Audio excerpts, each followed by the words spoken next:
So, are you curious?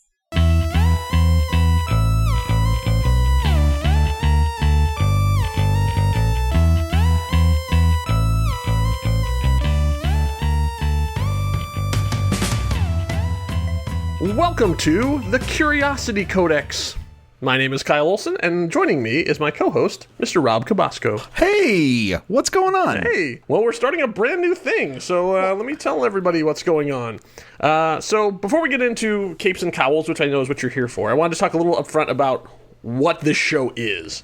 So one of my favorite things in life is introducing people to things that I love that I think they'll like as well. But as entertainment moves into more complex categories with transmedia properties, adaptations, time travel, multiple realities, what's in canon, what's out of canon, it can make it difficult to know where to start on something new. That's where we come in.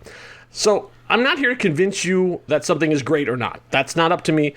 Plus, we have a show that's dedicated to that topic. It's called Silver Linings. You should listen to it. It's very, very good. What I want to do is give you context, history, a framework for which you can approach these complex narratives. Let me give you an example from my life that inspired this. When I was a young man, there were two films that everyone talked about, but that I looked on as incomprehensible. One was regarded as great, one regarded as terrible. Those films are The Godfather and Dune.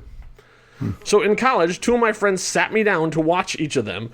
Both of them had seen these movies, plus all the sequels, plus read all the original source materials. They knew all of their stuff. So as we'd watch, whenever I'd get overwhelmed or confused, they'd pause and we'd talk about it. So they shepherded me through all the complexities and weirdness, and at the end, I got it. Like, I understood what was going on. I could tell why people loved these movies. But I'm not saying every movie or television show should come with a guidebook. But one chief element of geek culture is complexity. We love bizarre homages, the winks and hat tips to original source material, nerdy theories, headcanon, fanfic. These are all just ways of deepening our reverence for the material and keeping it alive in our minds, but it can also make it daunting for the newbies. I hate gatekeepers. I hate the term true fan or anybody who tries to keep people from getting into the thing that they themselves love. How dare you? Instead, I want to demystify. I want to lay bare the path. I want to become a Sherpa to lead you through these winding paths. An arch-geekologist who can give you a guidebook into the thing that we're looking at.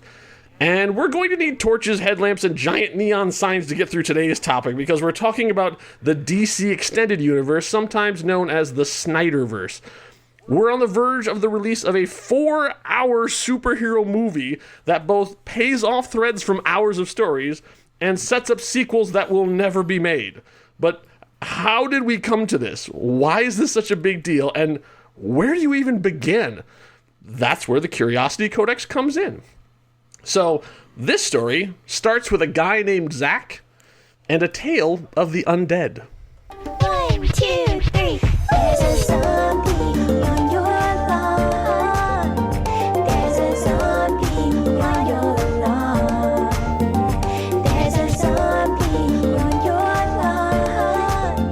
We don't want zombies on our lawn. Yes, that's right. Zack Snyder's first film, his most notable one, I should say, is the remake of Dawn of the Dead from 2004. Of course, that music was not from that movie. That was actually from the video game Plants vs. Zombies. That was the song you unlocked if you actually beat the game.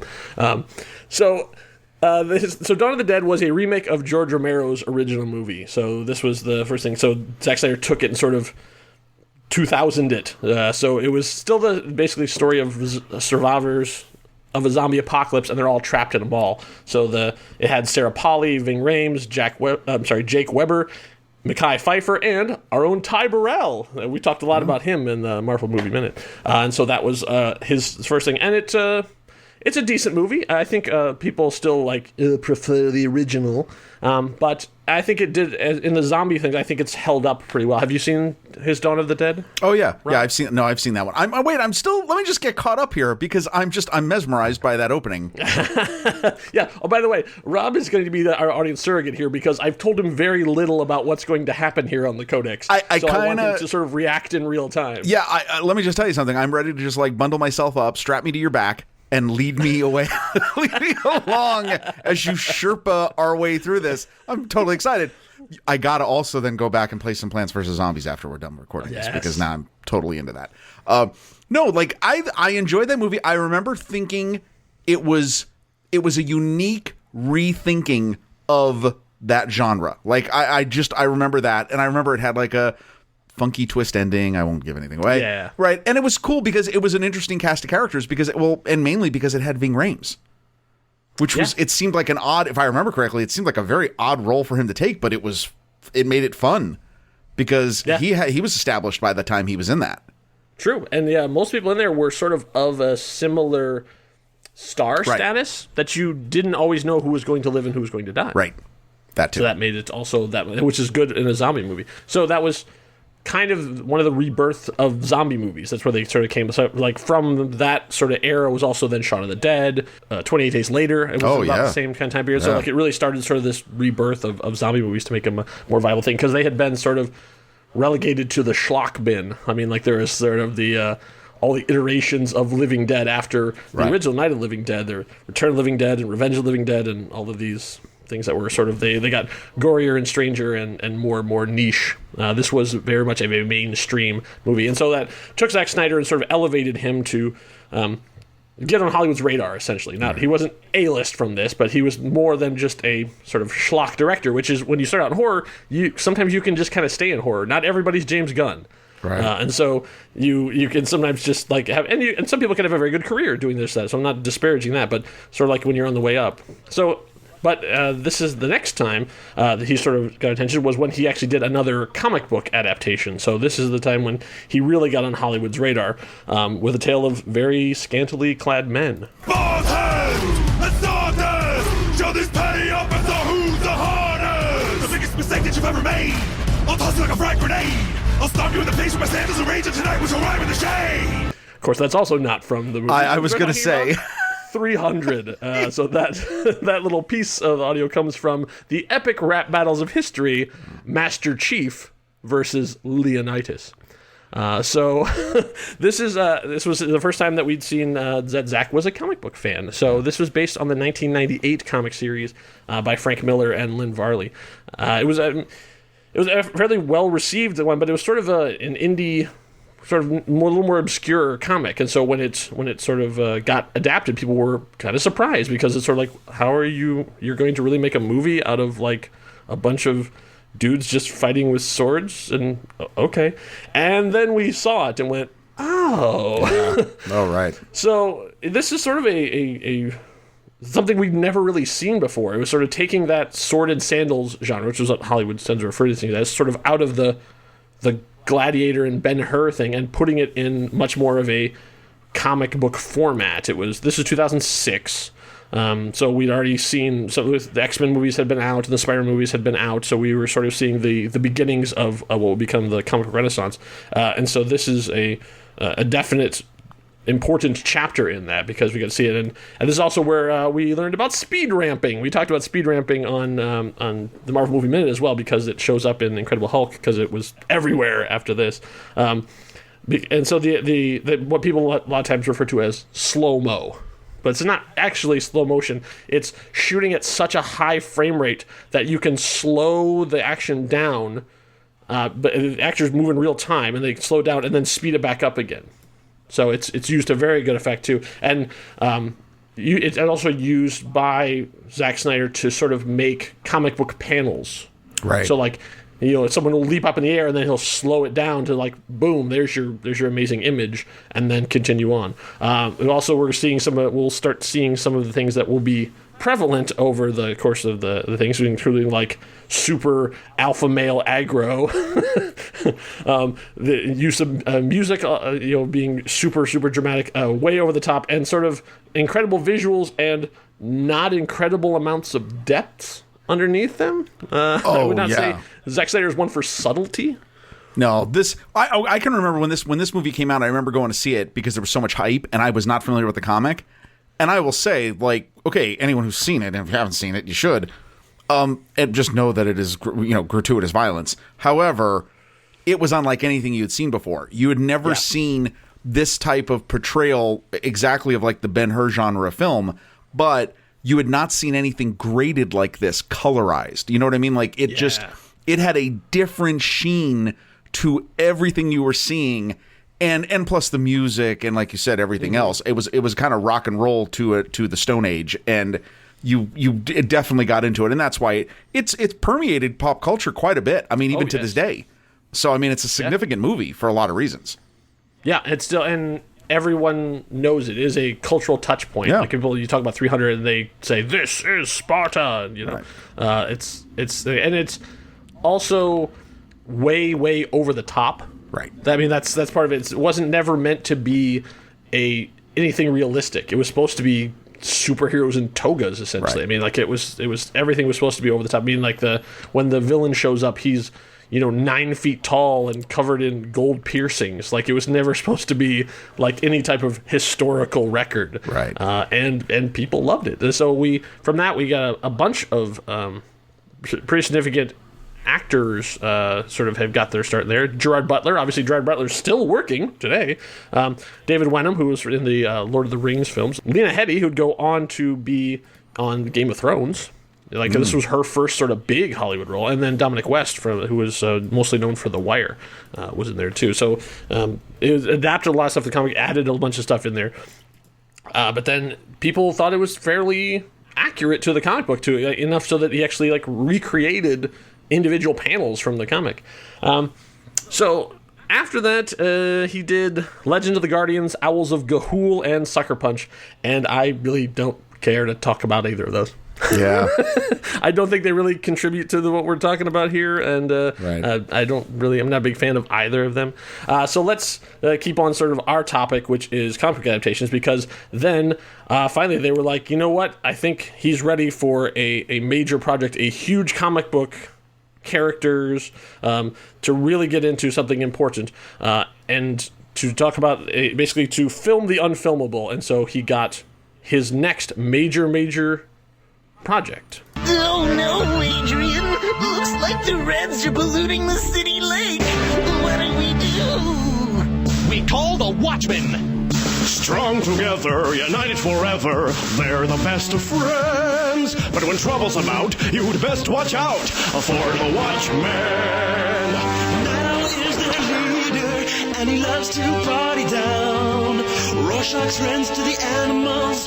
Yeah, when he's not clowning around. Why nutty? Beat up some thugs, say no to drugs, be in bed by 10. But if trouble's about, you'd best watch out for the Watchmen. What? So that was Watchmen. So that is actually from that was Saturday Morning Watchmen by a brilliant creator named Harry Partridge on YouTube. Check out his stuff. It has a whole animated 80s beginning to it. That's great. I mean, that was just like the first part. There's like another whole verse where they show each of them and how it was sort of like they took the idea of the Watchmen babies that they did on The Simpsons and did their own version of it too. It's very, very good. So Watchmen. So this is based on the 86-87 DC Comic Limited series by Alan Moore and Dave Gibbons. So the Wikipedia says the synopsis for it is a dark and dystopian deconstruction of the superhero genre. The film was set in alternate history in the year 1985 at the height of the Cold War between the United States and Soviet Union, as a group of mostly retired American superheroes investigate the murder of one of their own before uncovering an elaborate and deadly conspiracy, while their moral limitations are challenged by the complex nature of the circumstances. That's a pretty good thing, even though it leaves out, drugs and rape and murder and genocide and all the other fun stuff that's part of this. Yeah, that movie is filled with a lot of things. Yeah, so the comic book is one of those, like, there's a couple that are held up as being like important, like these are literature, these are beyond just your typical punch 'em slug 'em up, and this was with that. So Alan Moore got a chance to sort of do his take on superheroes, and so he didn't use any of the traditional ones. Originally the idea was that he was going to use existing characters, and then as they developed the story, that's why Rorschach looks like the Question, is because originally he was going to use the Charleston characters. So if you look at the Charleston characters and then they sort of line up almost exactly. So he decided to do his own, then that way he wouldn't be beholden to anyone else, and nobody be like, hey, how dare you do that to my favorite character? He's like, no, these are all brand new. So it's basically like the story says, it's about it's a murder mystery, but then it's also about violence. It's about like the people who put on the uniform and why they do. Like some of them are just want to inflict violence on other people, and so they do it under the guise of putting on a costume. Some people actually want to do good, but they're terrible at it, and so they end up making things worse. Some people it's their kink. There's all sorts of, it's very capital A adult.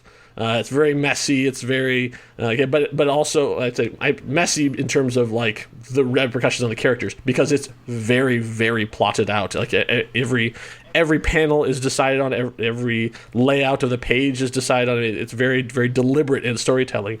And then because of that, it was basically thought to be unfilmable. No one assumed there's all sorts of people wanting to do this because it's hugely popular. It's one of the best-selling comics of all time.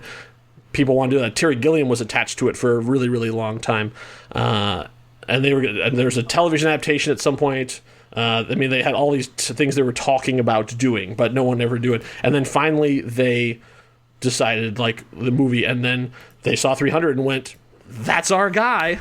They decided like that Zack Snyder was the person to bring it to the story. And the thing I thought was interesting is that I don't have the exact quote here, but one of the main reasons Zack Snyder took it is he thought he'd screw it up the least. He basically got the impression for Warner Brothers is that they were going to do it, and he read the Terry Gilliam script and hated it because apparently it eliminated Dr. Manhattan. It involved a time travel thing at the end where they end up in our world. It was just very, very strange. And so he went, if anybody else does this, they're going to adapt it and they're going to be terrible. What if they're going to do their own version of it? What if I make as literal an adaptation of it as I can, and then it'll be done, whether it's good or not, I don't know, but like no one else will have the chance to screw it up. Like, he's not going to let Tim Burton get anywhere near it. That was the sort of, I think, his philosophy of it. And I apologize for not having the quote at my fingertips. I did find it, and I just forgot to put it in my notes. But that was his basic premise of it. And then he thought, I can probably do something with this. Well, and okay, that's funny. I did not know the story about that. Dr. Manhattan wasn't in the original part, but you would think that a movie studio, and if you know anything about that character, you'd have to say to yourself, well, I don't know how we're going to do that in a major motion picture that's for audiences everywhere. Right. How do we do this? Dr. Manhattan is a super being who's also super naked. Yeah. He does not, he is evolved beyond clothing. Yes, that's true. No, and then of course Zack Snyder goes and does it. I mean, that's exactly what he is, right? So, I mean, it's a hard R. Like, that movie is, right. Let's be clear on that. Oh, it's definitely a hard R. Yeah, I mean, and this is where we start, and Sucker Punch showed us some of this too. And I mean, actually, 300 is definitely a hard. Oh yeah, that as well, right? And so you can see this is where he likes to play, right? And so I actually found a quote from him talking about before the movie came out. They were Entertainment Weekly was asking about it, and they said, well, one new point of difference to make them more grim and gritty, which that's a term that's hanging around, like Hancock or The Dark Knight, which also seemed to work in Watchmen's favor. And so Zack Snyder answers, everyone says that about Christopher Nolan's Batman Begins. Batman's dark. And I'm like, okay, no, Batman's cool. He gets to go to a Tibetan monastery and be trained by ninjas, okay? I want to do that. But he doesn't, get raped in prison. That could happen in my movie. If you want to talk about dark, that's how that would go. Oh, yeah. Okay. Yes. And apparently from that, they're like, you know what? That's the guy that should adopt Superman. Sold to the man talking to us. Yeah. Watchmen is a very interesting movie. It also is. It's close to 3 hours long. Yeah. It does basically the same kind of thing he did with 300. Is he tried to adapt the comic as much as he could in terms of panel layout. I mean, he really had the costumes look almost identical to what they're obviously with differences being the drawn versus the actual on a human body. He tried to recreate the structure of the story, which is very, very intricate. The major difference they changed is the ending. Now, spoilers for anyone who's seen Watchmen, but in the comic books, Alan Moore is very clear about the fact that he stole his ending from an Outer Limits episode. So much so that they actually puts a reference to that particular episode in Watchmen. Like, you read it, there's like somebody's watching the episode of Outer Limits that he rips off, which is the idea that they pretend that there's an alien invasion to bring the world together. So this is in the 80s. The nuclear war is about to happen. And so a mad genius comes with the idea of, what if we can fake an alien attack and then everyone will come together to defend against the other, the outside, the weird creature on there. Well, they kind of looked at the audience and went, nobody's going to buy that. Because basically it comes down to creating a giant space squid and dropping it on New York. And they're like, no, there's just no way. So they changed the ending to have it be that it's the same kind of gigantic event, except that it's a giant event that destroys most of New York. However, the evil genius pins it on Dr. Manhattan. So they make it look like their equivalent of their Superman, like of this world, who Dr. Manhattan can do. He controls the atomic structure of things, so he can make anything into anything else. Like, he can put it want to. He's just incredibly ambivalent about everything. So he's like, just doesn't have any interest in anything going on. So it's really hard to get him motivated to do anything. So they make him the bad guy, so everyone is sort of like, oh, we need to stop Dr. Manhattan. And so that's what their premise was. And so that was the major change it did.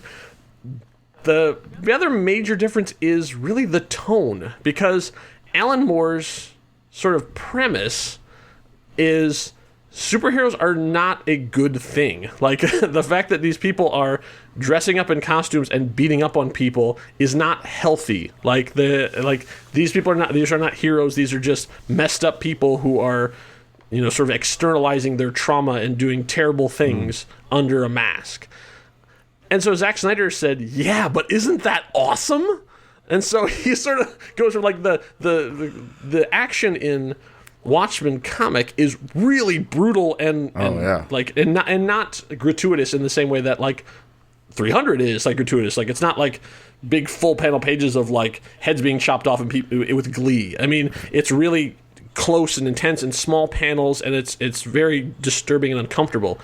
Zack Snyder's is like slow-mo, shiny, big, like, look at, like, yeah, sure, Night Owl might be messed up as a person, but look how cool he looks in his armor punching dudes in the face. Come on! It doesn't quite work as the deconstruction of the superhero myth that I think that Alan Moore was going for. And obviously we have no idea what Alan Moore thinks of it, because he has refused to talk about it, see it, be anything involved in it at all. And everybody just sort of accepts that. But this is the sort of aesthetic that Zack is going to bring to the DC universe. This over-the-top violence, the shininess, the appearance of depth, that sort of the pop culture psychology. I mean, like, I'd say, okay, so this show, I'm not here to bag on Zack Snyder. I'm not here to say like things he's the worst. I'm not here to say he's the best. I'm just trying to, and I'm also not a journalist, so I'm not just reporting on stuff. I am going to put my own commentary on things, but I'm also trying to give you a sense of perspective. So when I'm talking for me, I'm not just talking to me. I'm talking about me, but I'm not speaking for everyone. I'm certainly not speaking for Rob. We'll see. Yeah, that may be true. What are your feelings about the Watchmen movie? Well, it's brutal. I mean, there's parts of it that are so brutal and not what you've seen. I mean, okay, it's probably, I mean, let's say this, it probably is maybe one of the only superhero comic book movie adaptations that has a full-blown encounter scene between a male and female character, right? Like, very true. I mean, it's something. I really danced around that. You did. Oh, I'm sorry, I forgot to say something. Shit can get real here because we have an explicit tag. Oh, so, wait, what? You do not need to swear if you want to, but yes, this is an explicit podcast because there is going to be explicit language coming up later on. So shit can get real. Oh, well, they had sex. So like that. I'm so used to that. Oh, I know, right? Yeah, this is for an R-rated guy. This is an R-rated podcast. Okay, so. No, I mean, well, all I just know is, and there's a couple scenes from that movie that till this day, like, still resonate with me. Most of them involving Rorschach. Yes. I mean, just all of him, pretty much, right? Yeah. So it's a dark movie. Is probably the best part of that movie. Oh, yeah. It was perfectly cast. Yeah. I think he survives the translation, I think, extremely well. Like it seems like he was the best of all of the stuff, like the best adaptation. Like he was, and all his stuff is great, right straight out of the comics. It's almost like line for line, almost. I mean, he was my favorite part of it. Though, but I'll tell you, like, actually putting it this way, and I'm as I'm listening here, right? Wow, I can see now how this tees Zack Snyder up to what he does next. Like, wow, you can really see why the first movie that we're going to talk about in regards to all this turned out the way it did. Wow, absolutely. I mean, it's actually not surprising then. I mean, no, you can follow the trend, and that's the thing is people who thought when he got the big show, when he got to do the big stuff, that he was going to do anything different. Why would he? Right? Because like he's shown what he likes and what he does, and he's being celebrated for it. So this is what he does. This is what he does. Like he's not going to turn into Steven Spielberg. Yeah, like he's charting his own path. Like this is the stuff that he likes and that people seem to like because his movies were making money. Now Watchmen wasn't. I mean, it was a R-rated 3-hour superhero movie, so like it wasn't. It was not Endgame. Like it wasn't going to pull that kind of money, especially back in those times. But it did decently well, and it made its money back, and it continues to generate commentary, obviously, like we're doing right here, and conversations and stuff too. Enough that Watchmen is still relevant enough that they then went on and created a television series of Watchmen. Now. I would say I would highly recommend anybody check out and know that it is not a sequel to this movie. No. So that series is not like this. It is contemporary. So like it is that series takes place now-ish. So like I think it was 2019, but it's basically in 2019. But it's following the events of the comic book. So because he was, I'd say 75% faithful to the comic, like you can watch it and then go and watch the television series and kind of know what's going on. But there are events and names and specific things that happened that didn't happen in the movie that did happen in the comic books that are directly relevant to the events of the Watchmen series. And most importantly is Space Squid. Like basically in the Watchmen television series, the Space Squid thing happens and you see it. They actually at one point they visit New York or in a flashback and show you the actual squid. I mean, like they show you that is something that happened. And like squid is a sort of a reference to because when you start out this is not a spoiler because it's in the first episode. When you start out the series, there are shrimp rain. So like basically that there's these weird little tiny squids that are raining from the sky at various points all around the world. And that because they know that it's sort of as a way of saying like, oh yeah, the world has changed and the dimensions are weird and it's still, that threat is still out there. So squid is definitely a part of it. So I would say, I would recommend, see the movie or don't, but definitely if you're interested in all this material, definitely watch the television series because it is as good as everyone is telling you. And that is, by the way, both the film and the TV series available on HBO Max. That's true. And if you do decide to watch Watchmen, and like I say, I'm not dissuading you from it. I think it is definitely worth seeing. I would highly recommend seeking out the director's cut. It's in like a lot of these films, what we're finding is that the filmmakers come in with a big story, and then the studio goes, yeah, but we want to sell lunchboxes. Like, so they always break it down. Like, I just had a conversation about Daredevil and the same kind of thing. The Daredevil director's cut is much better when you see the full story. Same thing with Watchmen. They tried to, like, bring it in a more reasonable thing and cut some of the, the smaller elements, and I think it weakens the movie. So if you have a chance to see it, I would recommend seeing the director's cut. I do not know if that's the one that is streaming, but I know it's out there in the world. I think there's Blu-rays available, and I think you can buy it on iTunes. You can buy both versions.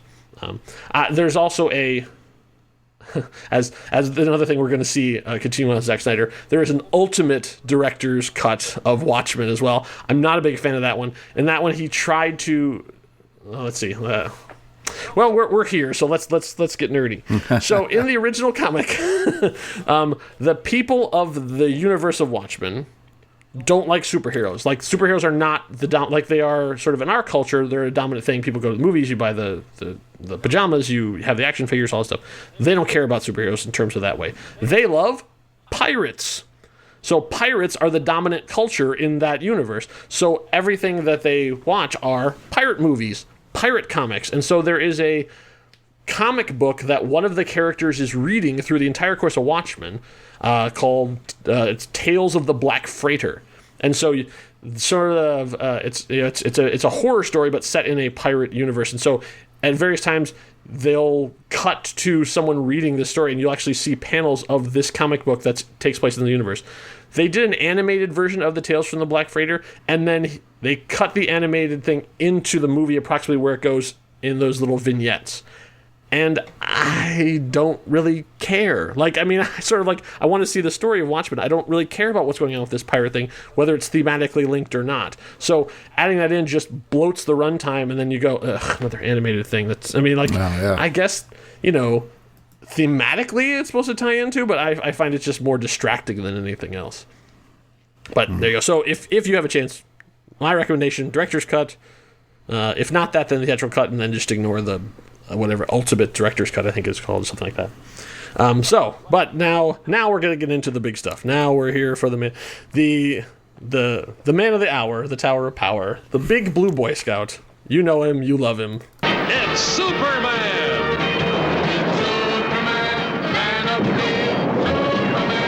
Superman rocketed to Earth as an infant when the distant planet Krypton exploded. And who, disguised as Clark Kent, bioplanet reporter for the Daily Planet, fights a never-ending battle for truth, justice, and freedom with superpowers. That's right, it's Superman. So that was the theme from The New Adventures of Superman animated series. So let's talk about Superman. So obviously there had been the 4 Superman movies starring Christopher Reeve that had... I would say it was a sliding scale. Oh, absolutely. Superman the movie, right, from '78 was a huge success. Right. I'm going to tell you a little story and see if it sounds familiar. So they had the same guy direct the sequel, but after the filming was done, they went, "Yeah, we don't really like what you did," and so they removed him. Had another guy come in, use some of the footage and shoot some new stuff, and then put something together and then put it out in theaters. Huh. It's interesting. It's almost like history repeating. Well, but the outcome will be different. So well, I guess we're going to see. Well, I guess we're going to. That's why we're here. I got to tell you, I remember. I can remember seeing Superman in the theater as a kid, as a 6-year-old. I remember seeing the sequel. I do think that the sequel is far better. I think it's I really do like the Superman 2. As it's cut, not the Richard Donner version. The original theatrical cut. I never knew about the whole backstage shenanigans that, obviously took place until much, much later. I mean, only until about maybe 15 years ago when the Donner cut was made available. Superman 2 is like the classic movie because, I'm just going to say this, the first Superman movie is amazing. However, the ending is garbage. Very true. You know what? I actually when I watched it again, so I sat down. I'd say about a year or so ago. I think there was a podcast was going to talk about it, and so I sat down and watched it again, and I realized something I had never realized before. Because Superman the movie starring Christopher Reeve came out in director Richard Donner came out in 1978, I believe. Right, 78. Once again, I'm pulling from my memory. Yep. So, Rob, what was the dominant popular genre at the time in the late 70s? 78. Well, that would be where I was still searching for Star Wars action figures. Star Wars is one thing, but yeah. So, like, if you weren't a sci-fi fan, what were you going to see? Oh, wow. Well, I mean, I can remember. You know what? I'm going to pull just from my memory. It was Annie and the Muppet movie. Oh, well, you were a kid. Yeah, I was a kid. So let's say I'm leading down a path. Yeah. So let's say it's I don't know 75. You're a hip 20-something. Ooh, yeah. Out in the town. Oh, yeah. You're not gonna. You've seen Saturday Night Fever. You're not gonna go see that. Like what is dominating the multiplexes for the last 10 years? What's been the big thing? Oh, this is a really good question. Over and over again. No clue.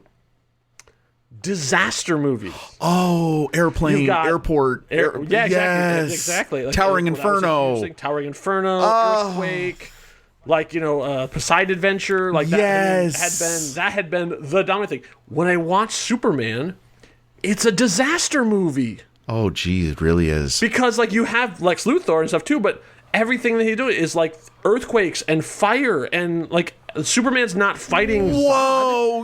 He's fighting earthquakes. You just blew my mind. Right? Yes. The same thing happened to me. I watched it. I'm like, this is a disaster movie with a superhero in it. Oh wow! It all made perfect sense. I'm like, of course, because that's like the language of the time. That's what that people understood. Those were the Marvel movies of the time, were disaster movies. Towering Inferno, Poseidon Adventure. Everybody went to see those. Oh, and just like those, they got worse and worse and worse as time went on. Well, and by the time you get 78, they're pretty much done. They're done, and also too, what people don't know if you're not familiar with this era of film, they were all like celebrity ensemble casts. Yes, they brought in a crazy group of people that you knew, like actors and actresses that you knew. And then, of course, as they went on, because they would probably ask for more money, then they'd have to go to the next tier of actors and actresses. Mm-hmm. And that's, anyway, yeah. Yeah, you get your A, B, and C last actors. Yeah. And the thing is, because it's disaster, it's an indiscriminate killer. You never knew who was going to live and who's not. So that was the first movie. And you're right, the second one is still a solid movie. It's a little weird at the end, too, like with the cellophane. The cellophane. Don't think too hard about that. It's fine. But you have Superman facing off against superpowered Kryptonians, right, which is a theme we're going to see here come up very, very quickly. And then Superman 3 comes out, and Superman becomes kind of a jerk. Yeah. And he meets Richard Pryor. There's a terrifying scene of a woman being turned into a robot. It's very, very odd, odd movie. I'm missing what happens in 4 then. 4 is then. And 4 is The Quest for Peace. Oh, that's right. So that is about nuclear proliferation. Oh, boy. So you have Lex Luthor's nephew, played by John Cryer, who creates Nuclear Man. Oh, no. That's right. An evil nuclear Superman with a fantastic blonde mullet and really long fingernails. Yeah. I am not making this up. Nope, you're not. Also a see-through mesh costume. It really has to be seen to be believed. There's a reason he's never shown up anywhere else. And they fight on the moon or something, right? I believe they do. Yeah. Yes. And at one point, Superman flies around and takes all the world's nuclear weapons and throws them into space. Oh. Yeah, it's a whole thing. Okay. It was not great. It was not well received, and so that was sort of the late 80s, and that was pretty much it for Superman for a while. However, it was still, obviously, Superman is one of the most recognizable characters in the entire world. Like, you could go anywhere and show that S, and people know who it is and what it stands for. So Warner Brothers was hot to make another Superman movie. So finally, they, after a decade of deliberation, they went with a sequel. They decided to go with Bryan Singer, pitched them, what if I continued on the same story from the Donnerverse? I'm going to go back to Superman 2 and make what should have been Superman 3. Wow, the big retcon. I mean, really. Yeah, the big retcon. Yeah. Even though it would involve none of the original cast, a lot of whom had either died or moved on to other things. And he would tell the story of that way. So that was when we got Superman Returns in 2006, starring Brendan Routh. And if anything that we can talk about this, if we, this might go in a negative direction, but thank you, Superman Returns, for giving us Brandon Routh. Oh, absolutely. Brandon Routh has been a really, really great addition to the pantheon of superhero actors. 1,000%. He was a great Superman. Yes, and everything he's done in the Arrowverse has been great, and he got to reprise his role as Superman, and he still nailed it. Whatever. 10 years, 15 years later, he still put on the suit and was Superman again. No, that movie is... I can't say enough good stuff about Brandon Routh. Yeah. However, the movie... Well, and I mean, and here's the summary I would just say is that, they nailed it. They nailed Superman. They nailed... It is what you would actually think Christopher Reeve Superman would come back from Earth from his little trip right after Superman 2. It's phenomenal. There's some really weird casting problems. Yeah. So it tells the story of Superman as a deadbeat dad. Yeah. Which is an unusual way to go. So the basic premise of the Superman Returns, if you've not seen it, is that at the end of Superman 2, Superman decided to go and see what was happening on Krypton. He was like, I want to see what's left. So he got in basically the pod and flew out to space. So now Superman Returns that's where he's returning from. Right. So Superman returns to Earth, and then it's 10 years later? 5. I guess. That's 5 years. 5? Is it 5 Oh, years no, later? I want to say 5 5. years I think it's 5. No, I would say that the Lois's son is. Oh, yeah, wait. So I think Wait, it's about, what? I'm gonna say I say this. I guess I should have my research. We'll say about 10 years. So about 10 years he's no, gone. it actually is 5. It actually, I'm really. It's 5? Yeah, it's 5. Is it really 5? What is that? Doesn't even Wow, make that makes sense. no sense at all. Okay, one of the many things in this movie that does not make any That doesn't sense. make any sense. So he comes back and then sort of like tries to reconnect with the world. And of course, that means Clark Kent was also gone for 5 years. And so interesting. He tries. I know. It's he's like, well, the guy I was writing about was gone, so what did I have to write about it? It's not like you're going to send me someplace to report on a football game. Who'd send Clark Kent to report on football? Right. He comes back and then finds out that Lois is now married and has a kid. But wait. If you do the math on when that kid is... So they're basically retconning it to say that when Superman did his super kiss on Lois in Superman 2... he also made her forget that they had a relationship, and that it was a physical relationship. Well, yeah. And then we find out that that's actually his kid. That may work then, because the idea is that they conceived the child when they were in the aluminum foil bed, right? Yes, in when he was 2. mortal. When he was mortal.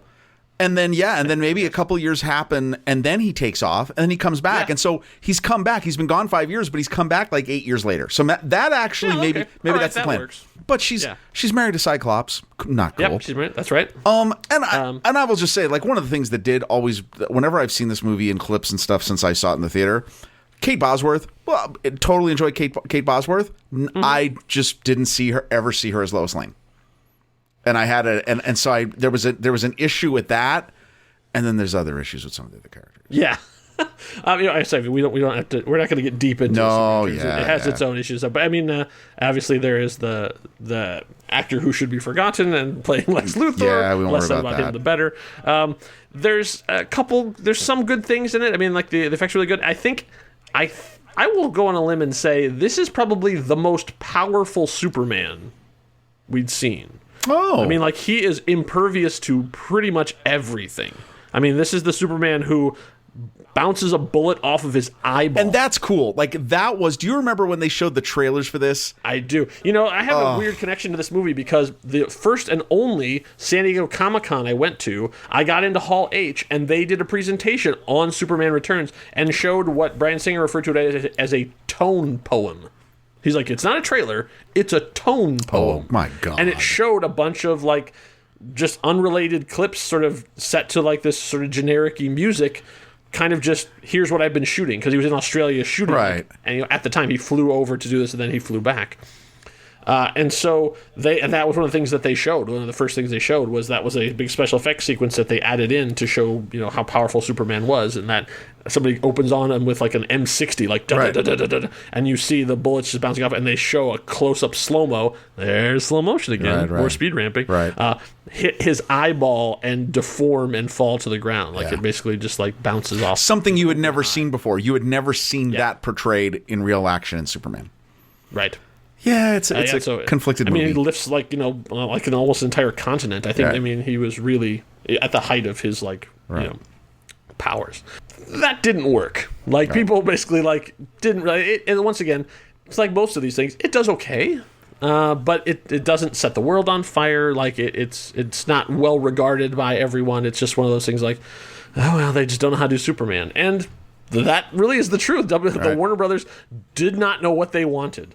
And so they basically went out to all the people in sort of the late 2000s who were sort of movers and shakers and said, what do you got? They like basically like opened the floodgates. Like, tell us what you would do with Superman. So they got pitches from J.J. Abrams, from Grant Morrison, from Mark Waid, from Jeff Johns, from Brad Meltzer, Mark Miller, and Matthew Vaughn. That actually one got really close. They actually proposed a like trilogy of movies, like telling like the whole story, so like this big epic sweeping story, and so obviously Matthew Vaughn went on to make Kick-Ass and Kingsman and stuff too, so he's doing okay. But they just could not find the pitch that would be interesting to them, and so they were doing it. But then another little wrinkle came into the situation that made it so they had to make a decision. They had to make it quick. So in August of 2009, there was a court ruling that said Jerry Siegel, so Siegel and Schuster are the guys who created Superman, but they did it under work for hire. And so they basically had to sell their to make a to live. They had to like sell their rights to Superman when they were broke, and so Warner Brothers owned it. And then there's been a long battle saying that because they created him, they should be seeing some of the billions and billions of dollars that Superman has brought into Warner Brothers. And so there's been all these ongoing legal things. So at the time, the family recaptured 50% of the rights to Superman's origin. Their share of the copyright of Action Comics #1, which is where most of Superman's mythology comes from. The judge said the Warner Brothers did not owe the families additional royalties from the previous films. However, if they did not begin production on a Superman film by 2011, then the Siegel estate would have been able to sue for lost revenue for the unproduced film. Oh.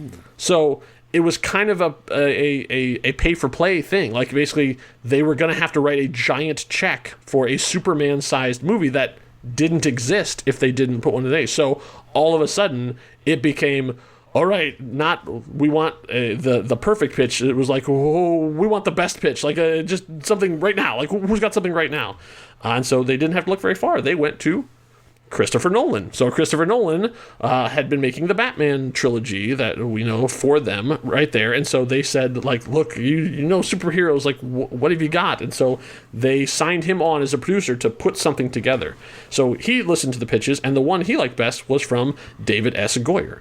And so David S. Goyer had helped co-write Batman Begins. He had written most of the Blade trilogy. So he sort of like had the comic book mojo. Like he was sort of like, we thought of him as one of us. Like he was, a nerd made good. But then, okay, so they've got the pitch, which we'll get into, and then they've got the producer, but they still don't have a director. So they went out to, as far as I can tell, everyone. The names that have definitely come out have been Mick G, because Mick G was still hot off of Charlie's Angels at the time.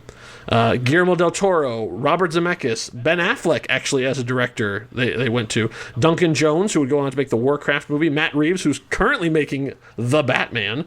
Even Tony Scott. And nobody wanted to take on this project. Nobody wanted to be the one to do Superman. Did they go to Kevin Smith? No Kevin Smith. that happens around in that time too, in the weird in between time. Right. Kevin Smith was one of the things that got pretty close. I didn't even want to get into. No, I'm kidding. Nick Cage. Totally, that's Kevin Smith. That's been done. Yeah. You could do a podcast series about what didn't happen with Superman. Right. So I was trying to just sort of stay as much as we can, but. I highly recommend, if you're a Kevin Smith fan, find the story he tells about writing a Superman movie. It is fascinating, and it shows you a different side of Hollywood where, like, what we're learning is executives have no idea what they want. No. And they make really, really bizarre choices. Well, and just something to note is, so, as we're talking about this, keep in mind, Batman Begins 2005, The Dark Knight 2008. Yep. So Christopher Nolan's, okay, and by the way, he's white hot. He's white hot. And also Dark Knight Rises 2012, which means we're almost 10 years away from The Dark Knight Rises, which is insane. Yes. Yeah. So that was in the future. So like he is riding high off of Dark Knight. Everybody went, like at that time, best comic book movie ever. Well, and everybody said at that point, what's next? They were. I remember people like, okay, what's the next trilogy we can do? Because what he had done with Batman.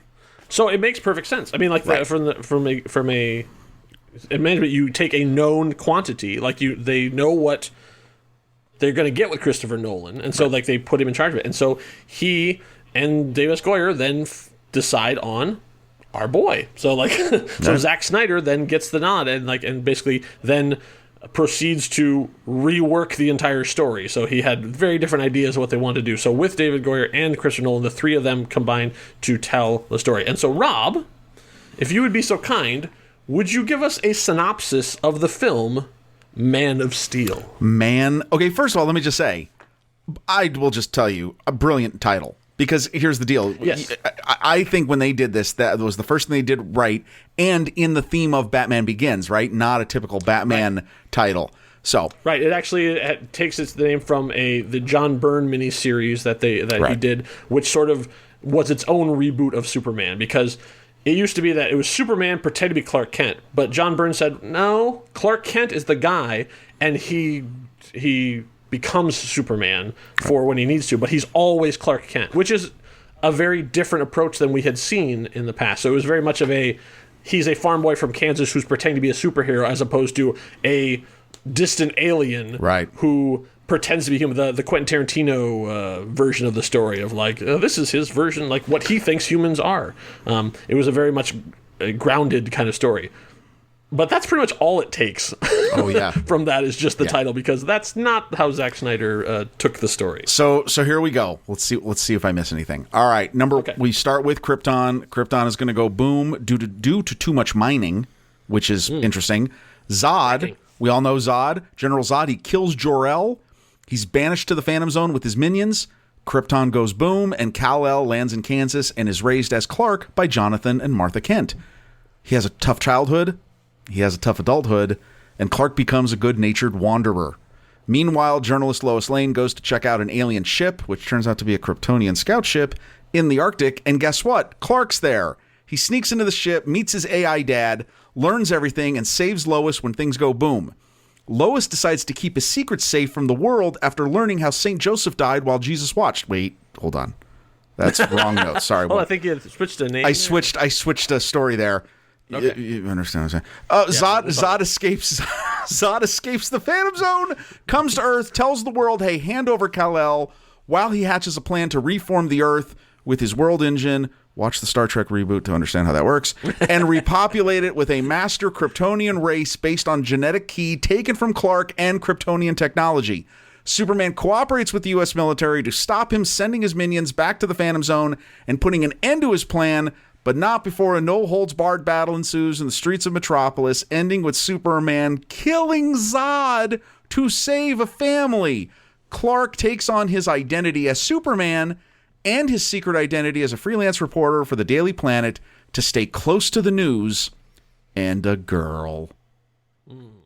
End scene. How was that? That was pretty good. You only left out one important thing. Uh-oh. Skybeam. Well, I mean, yeah, the military helps. I put, Another Skybeam. That's going to be a recurring thing. That's the thing.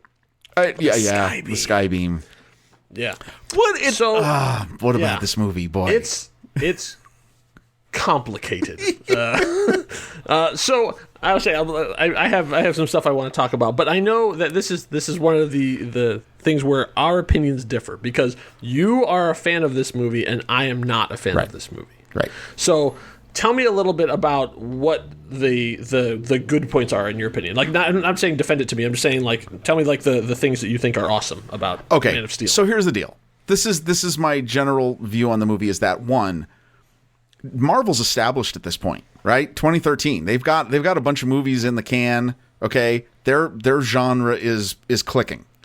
Yeah. The key part I remember when I saw this movie was, you can't out Marvel. Meaning, if you're going to try and copy the form of Marvel, meaning, good action with a lot of levity scattered around, and and yes, for the most part, happy endings, everything works out. Well, it's just, you're just copying Marvel. And I think that I appreciated the desire or the intent to say, hey, look, we're going to go a different direction.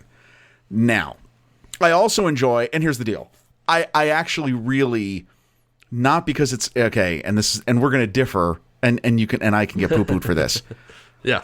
Because I do in another day job I have, because I do teach religion, I do like using some of the clips of this movie as a Judeo-Christian connection to certain things. Because let me just tell you something, whatever faith you, or none at all, whatever our dear listeners have, I will tell you something.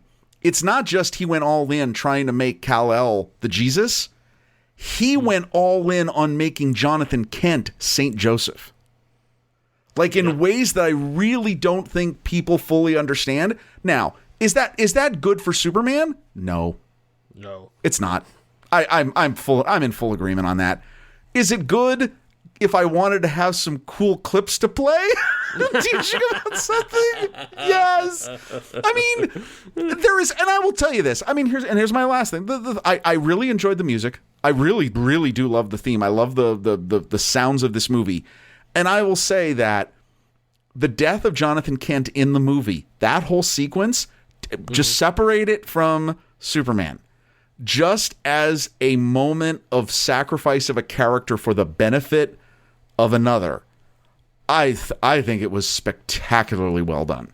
Like, I really still love that. And I love the scenes of Clark when his flashbacks of all the different times that he was bullied and how he used restraint in those moments and everything else. Like, there's a scene that I love that where he's in a classroom and he's just getting his powers of sense. Yeah.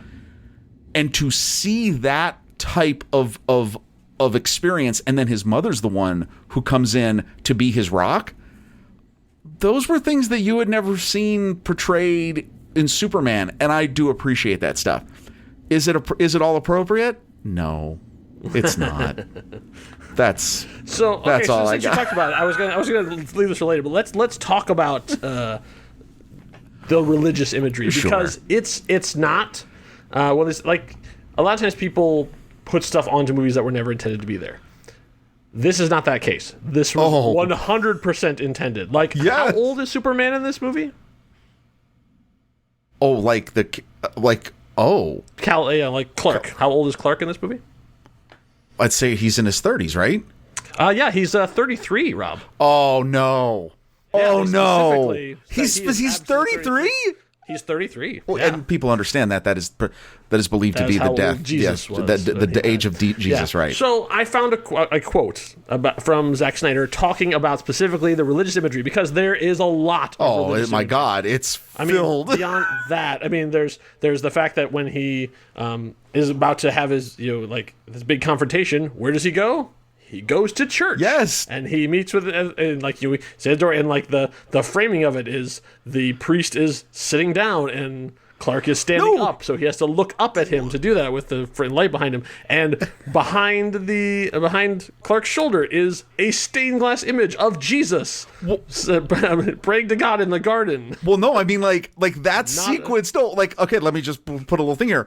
That is a sequence where Kal-El is agonizing over his decision. Do I turn myself over to the Romans?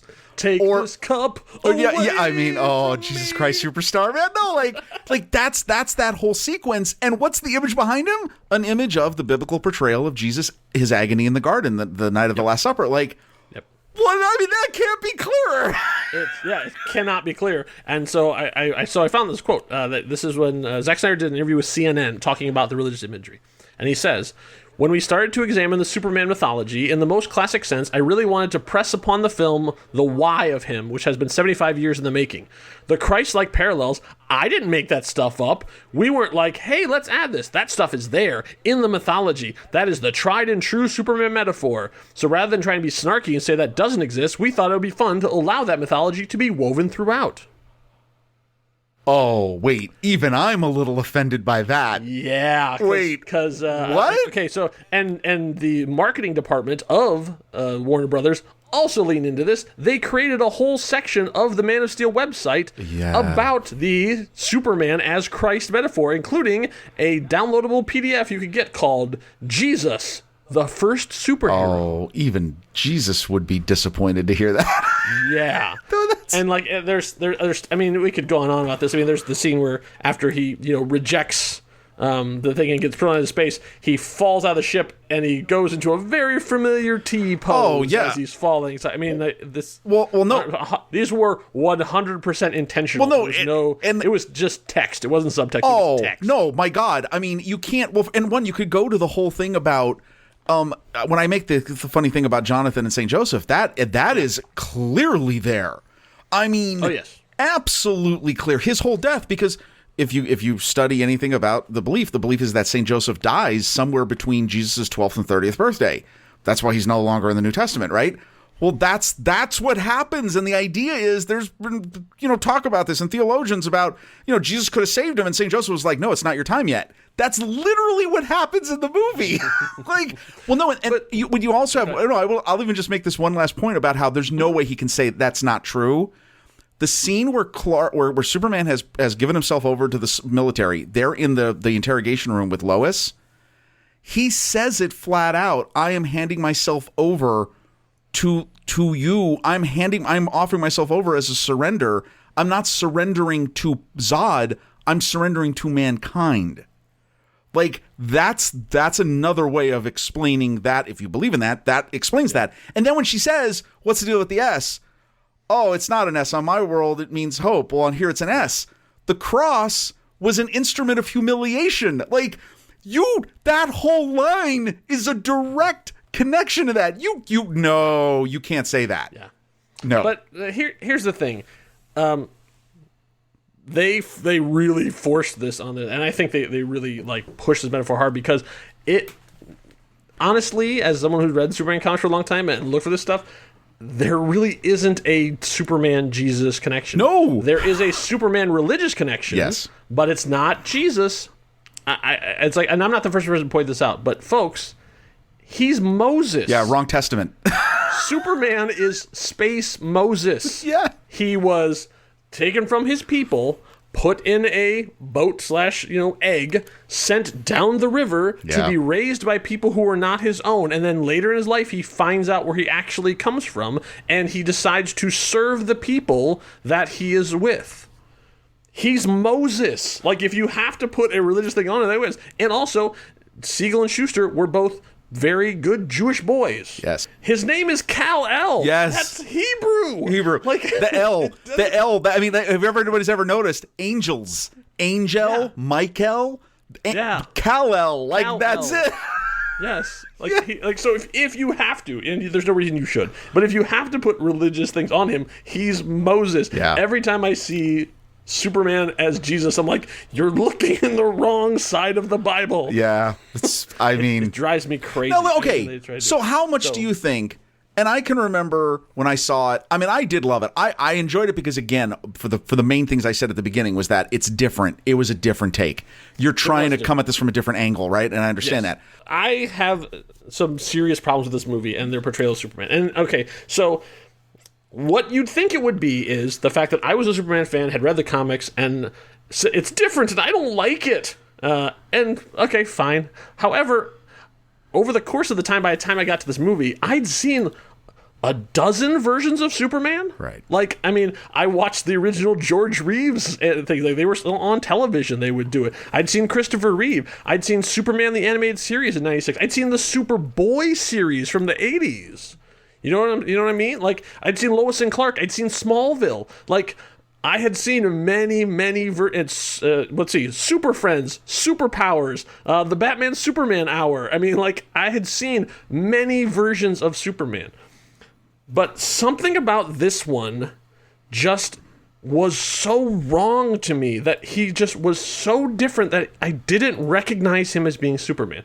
And I couldn't articulate it. So I did some research, and I sort of found something that made me understand a little better. So I'm gonna go through sort of what I discovered and then read some of the stuff that I found. And obviously, this is how I interpret it, what's discomforting to me. Mm-hmm. So I'm not gonna say that this is the definitive truth and this is what it is. I'm just saying, like, on my just internal thing of like why this movie fundamentally bothers me in the way that other things don't. I mean, I've seen multiple versions of lots of heroes. There's lots of different Batmans out there, and there's some I prefer and some I don't. But there's something about this one that just rubs me the wrong way.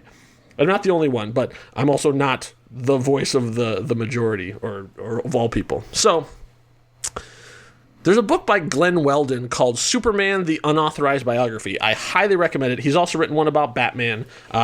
It's called The Caped Crusader. It's very, very good because he talks about these characters through the ages. He talks about their original inception and how these characters change with the times. And he talks about what's going on in the nation versus that. I mean, if any book inspired this podcast, it would be these two books.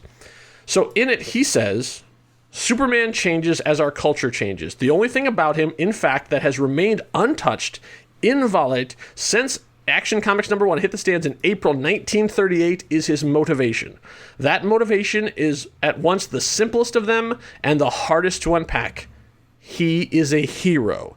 Specifically, 1, he puts the needs of others over himself, and 2, he never gives up. These are his 2 most essential attributes, the elements that make a Superman story a Superman story.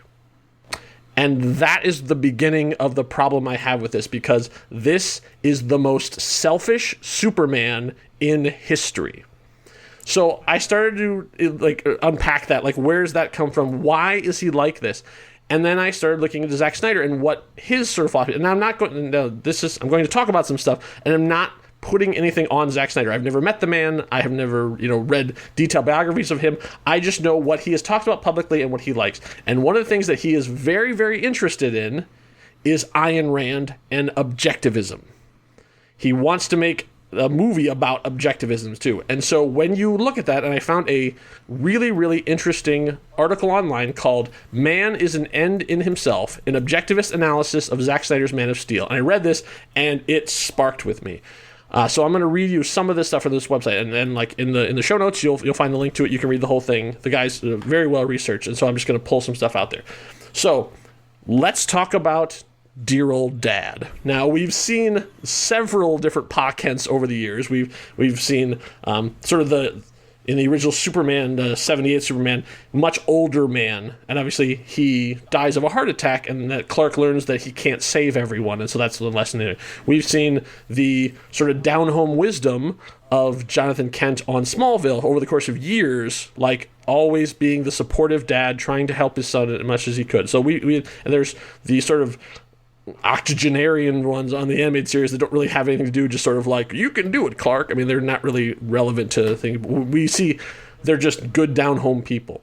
But this Clark, this Pa Kent, this Jonathan is very, very different. So I'm going to read some of from this article. So Snyder's Jonathan is hard, tough, and especially stoic. In two key scenes, he instills in Clark several non-traditional Superman values: apathy and the necessity of extreme individualism and prioritizing self-interest. First, when a preteen Clark saves a bus of children, which he was also aboard, Jonathan scolds him for using his powers and suggests that protecting Clark's identity is more important than the lives of imperiled children. Clark: what was I supposed to do? Just let them die? Jonathan: maybe, but there's more at stake here than our lives or the lives of those around us. This is explicitly teaching him to defy his instinct of altruism. Even from the first trailer, when they show that scene, I was like, whoa, what? Yeah. What did he say? Yeah. And, I remember, even the other fans who were geeks going, whoa, what? There's got to be more to that. They have to be just editing it weird. No, that's full on what he intended. Right. So he goes on in the article. Furthermore, Jonathan consistently uses the information of Clark's differences to isolate and alienate him from his classmates, as well as any potential future he may have adjusting to human life beyond the farm. Henceforth, instead of inspiring the expected humility, compassion, and empathy, traits commonly associated with Superman, the Kents contribute to the formation of the new Superman's identity, incorporating the values of indifference and apathy, extreme individualism, prioritization of self and personal preference, and superiority, supplemented with feelings of isolation and alienation. That is quite a cocktail to put into the mind of the most powerful being on the planet. So what does that mean then? So when you take all of that and then you send that out, so when he becomes Superman, then it becomes an act of defiance against everything he's done. So he's then filled with self-loathing about it. I mean, you talked about him as the helpful wanderer. Well, yeah, except that a woman's being abused in front of him. He walks away, leaving her there, wrecks the guy's truck, and leaves. Yeah. Oh, yeah. So he takes, so the guy really got his comeuppance, except that he could just walk back in and continue to abuse that woman. So did you really help in anything? No, because anyway, no, that's a great point, because when that scene when that scene happens in the movie, I always think, how much more enraged is that guy going to be now? Right. That guy's he is going to completely lose it. Because Clark is long gone. He's gone. Yes. It's not wrong. So when you take all this and you get to the final battle, when it's it's final, and say I didn't even talked about him and Zod. That's not, we're not even talking about that. I'm talking about how he goes about it. Right. And we can continue on the religious metaphor of how he descends into the darkness on the other side of the planet to come and then comes back. Oh, yeah.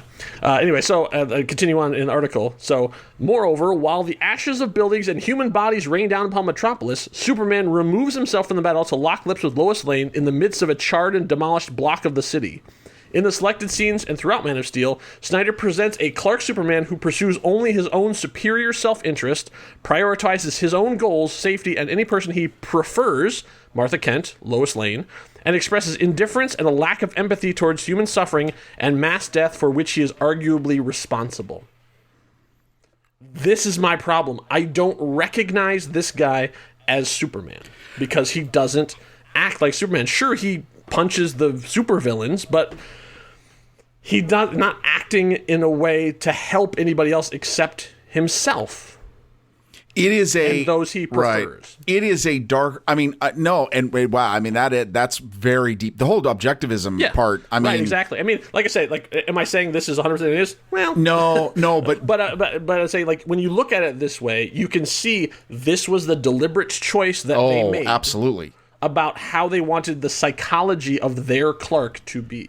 So did they all want flawed? Was the plan of we're just going to have all flawed characters? Yes, it was basically the feet of clay. It was basically like they cannot fathom, and this is a common problem with people who try to write Superman. They cannot fathom someone who is altruistic and wants things to be good and is in nature good. Right. It's just like, no, he has to be flawed and conflicted. It's like, no, Superman is not Batman. He's not damaged. He's not internally bad. He wants to do the right thing by nature. Well, and this is what okay, so then that leads up to the Zod killing. So they say, well, Superman killed in the comics. Yeah, he did a lot of stuff in the comics. He also did super ventriloquism, but you didn't put that in the movie. But their idea of morality, and this is what I wanted to talk to you about specifically, is he only learns he shouldn't kill after he kills someone. That was their thought. And I would like to remind the audience, let the jury notice that the same writer who wrote that scene is the one who wrote the scene on the tram in Gotham that said, I'm not going to kill you, but I don't have to save you. Like, this guy, David Goyer, is obsessed with superheroes killing because allowing someone to die is pretty much the same thing. It's the same thing. So, I mean, yeah. So for this situation, they wanted to have that thing of like, oh, he has to learn not to kill by murdering someone. So they reverse justified. They're like, let's put him in a situation where he has to kill someone, and they create up that scene and then wrote everything backwards to justify it. So it wasn't like they got to the end of their story. They're like, oh no, it has to. This is the only way you can do it. No, they went, we have to get him to a point where he has to murder a dude. How are we going to do that? Okay, then we'll build it backwards. Oh. And that's David Goyer basically said that on, I believe it was the Empire podcast when he talked about it. It was always there, like, and that was actually, they had to go to Christopher Nolan and say, Batman's going to murder a guy, and Christopher Nolan's like, no, he's not, and they had to convince him, no, this will be great, people will love it. And you know what? Well, they don't, and they're still angry about it. Like, you're still talking about it. So this is my problem with Superman killing is Superman shouldn't need to kill because he's Superman. He can always find a way. Well, okay. Now let me say this. Two things. First of all, that's really good. I mean, that's a good analysis of that. And let me say that there are elements of this that, yeah, they don't fit the religious narrative, right? I mean, like, obviously, I mean, it was being highly selective, which is funny because those flaws, and I think are incredibly well articulated. Why would you then go all in on like the Jesus thing? If you're going to have those flaws, I mean, that's a real contradiction, right? Like, I mean, because like none of these things describe Jesus. Yeah, no, that's like, all. Where's Clark turning the other cheek? Yeah, this is all. No, this is all wrong. That's all wrong, right? And again, and yes, you focus on that, and I always think that's that scene where where isn't it the scene like after he saves the kids on the school bus, and the woman, the neighbor comes and she says, "Oh, this is Providence" or something, and like, and it's like, well, yeah, but then you hear the conversation with his stepdad, and you're like, well, what is happening? Anyway, here's my question. The killing, when he kills Zod. Yeah. What would you have done? Okay, if you were going to have that situation play out, obviously the key answer is don't have it play out the way it did. But if you had it play out the way they had, what would you have done? Well, I mean, Superman has pretty much any power you want to give him. So he could have been anything. He could have poked the guy's eyes out. I mean, if you're gonna go the brutal route, but flying up, flying down, super spin. I mean, freeze breath. I mean, he can do all these things. Like, oh wait, they had established that. Well, so what? Like, you could have easily just as reverse justified that. You could have had him freeze Zod's face, and he can't. I mean. It's Superman. Yeah. Like, we've seen him move planets. I mean, there's no limit to the amount of stuff they can do. It's only limited by the imagination of the writers. But then, do you see then? He used to be able to create a small duplicate of himself in his hand, a 6-inch version of Superman. Like, the amount of powers that Superman has had, right, is like the list is unbelievably long. So they're only limited by what serves the story, and this is the story that they wanted to serve. But is there a payoff? Like, I mean, having him take this journey, this arc, and obviously we're going to talk about this. Yes. Does it pay off? I guess we're going to see. I mean, like, basically, they're setting this up very deliberately. Right. So before we move on, I have a sort of closing for this. But before we move on, there's a certain amount of like not my Superman, and okay, fine. Right. But the thing is, there are because Superman is such a dominant force in culture. There are lots of analogs to this. So if you wanted to take Superman and make him incredibly vain and raised by the state to be a super celebrity, well, then you've got Homelander. If you wanted to have him be that he is basically, okay, so how about if he came to Earth and he is actually the vanguard of an alien invasion fleet? The Kryptonians are coming and he's the first one here. Well, then you've got Ultraman. Yeah. I'm sorry, you got Omni-Man. Oh. If you want to make him like, what if he's just super evil? Well, there's Ultraman. Well, what if he is? My take on Superman is, what if he is like completely unmoored by morality because he was raised by the government and now he doesn't believe in the government? Well, then that's Hyperion. I mean, like, you have other characters who can do this kind of stuff. I mean, because they've already been done. Well, but you don't need to change this character because there are already characters out there who can do this kind of stuff, and it's fine. Homelander murders people in the first episode. He like annihilates a dozen people. There you go. Then you've got your Superman killing people. That's really what you want. Now, okay, and you don't have to have Superman do it. Well, but now all those names you just mentioned don't have the pop culture resonance that Superman does. Right? True. Like, I mean, like, so it's like this is the bring down your idols. This is. Do you know what's amazing? Like, no, I'm gonna bring him low. I hate to pull this card. I did not think I was going to pull this card, but I am going to pull this card on this one. It makes you realize what lucky bastards over at Marvel they were to bring the Iron Man character full. You know what I mean? Like. Mm-hmm. You were able to bring that character up to where that character could play that kind of role, like in different. Like, you just had a better way to tell the story. Yeah. Oh boy. Yeah. So by the time you get to the end of Man of Steel, and you have Superman taking a drone and dropping it in front of the general, and being like, "You shouldn't be spying on me," and like, "Don't worry, I'll be around." As like the audience member, I'm like, I'm terrified of that guy. I 100% am like, I don't trust him at all. I am terrified of the fact that there is a Superman out there who serves no country, can do whatever he wants, and is out there just indiscriminately destroying buildings and stuff too. Like, I didn't think anything heroic about him at all at the end. I was like, but I don't think that was a mistake. Because I'm not the only one that felt that way. Oh, right. Because as we get to our next movie, it turns out somebody else has the exact same thought processes. And so let's listen in on a conversation between the two of them now. I am a man of justice. I am a man of might. I am a man of vengeance. I am a man of the night. You're such a sycophantic sucker. How can you call yourself a man? You say you fight for truth and justice? I say you're working for the man. You line your mask with lead, but I can see into your soul. I see a scared little boy behind the cape and the cowl. Fuck you! I'm gonna kick your ass. Fuck you. I'm taking you down. Fuck you. You wanna be the man, you got to beat the man. I'm gonna show you what it means to be a man. So, My God. that was from Holy Musical Batman by the brilliant geniuses over at StarKid. And if you're a Batman fan, if you're a Superman fan, if you're just a fan of really good musicals, it's on YouTube streaming for free. And I highly recommend it. Obviously, it's for adults, as I hope we all are here. But it's really, really funny. Man of Steel comes out and is a moderate success. It has controversy and stuff too, but a bunch of people go to see it all around the world because it's a big Superman movie, and there's a certain thing that goes along with, if there's a new Superman movie, you should go see it.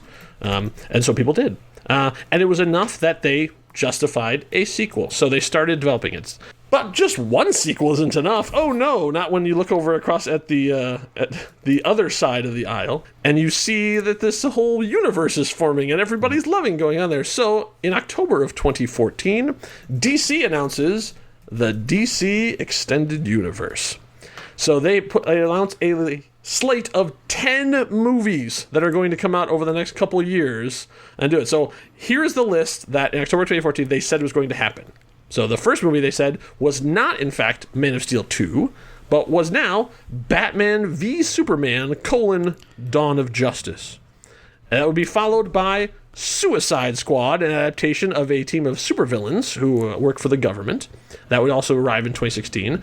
In 2017, we would have Wonder Woman, who was going to debut in Batman vs. Superman. In 2017, after Wonder Woman, would also be Justice League Part 1. In 2018, we would get the Flash movie starring Ezra Miller.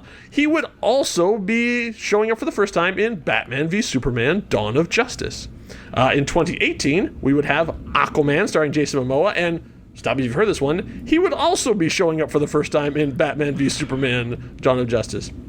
In 2019, we would get Shazam, the movie, starring Dwayne Johnson as Black Adam. In 2019, we would find Justice League Part 2.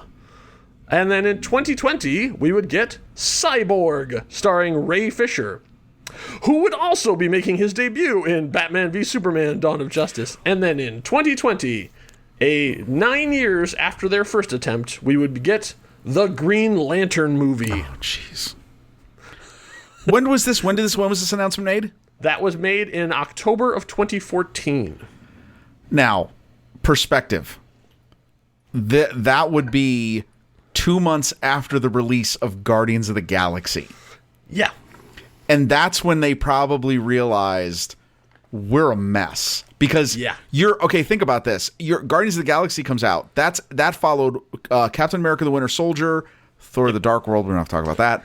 Iron Man 3, which has its faults, but made a ton of money. Right. Aside from Thor: The Dark World, which made a bunch of money.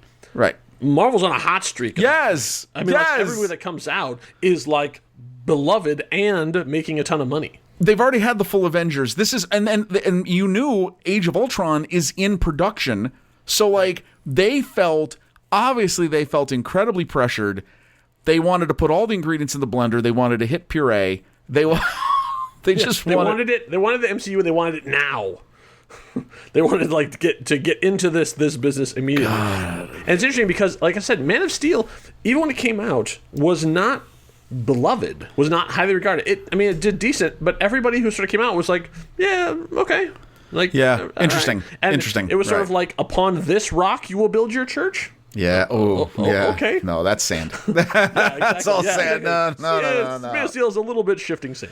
No, but that was their intention. And so we did get some of those movies. Obviously, we did get Suicide Squad. We got Wonder Woman at the time. We got a Justice League movie, which obviously we're going to talk about that. The Flash movie has still not shown up. I believe they're on their fifth set of directors. Yeah. Aquaman did show up a little later than they thought. Shazam did show up.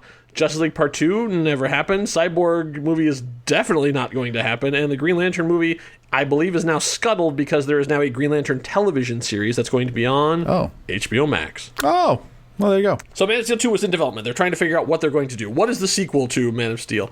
And the more they talked about it, the more they realized, it'd be kind of cool to bring Batman into this. And so that idea got bigger and bigger, and they sort of couldn't let it go. And then that became Batman v Superman: Dawn of Justice. And so they brought in a brand new writer to help David Goyer to sort of vision this. Someone who they thought could handle like a big ensemble things. His name is Chris Terrio. Do you know what else Chris Terrio is most famous for writing? What is he most famous for writing? Star Wars: The Rise of Skywalker. Oh. Yeah. Okay. So, as much anticipation, including some major hype that built out of San Diego Comic-Con, on March 19th, 2016, we got to see Batman v Superman, Dawn of Justice. Rob, would you be so kind as to synopsize that movie for us? All right, here we go.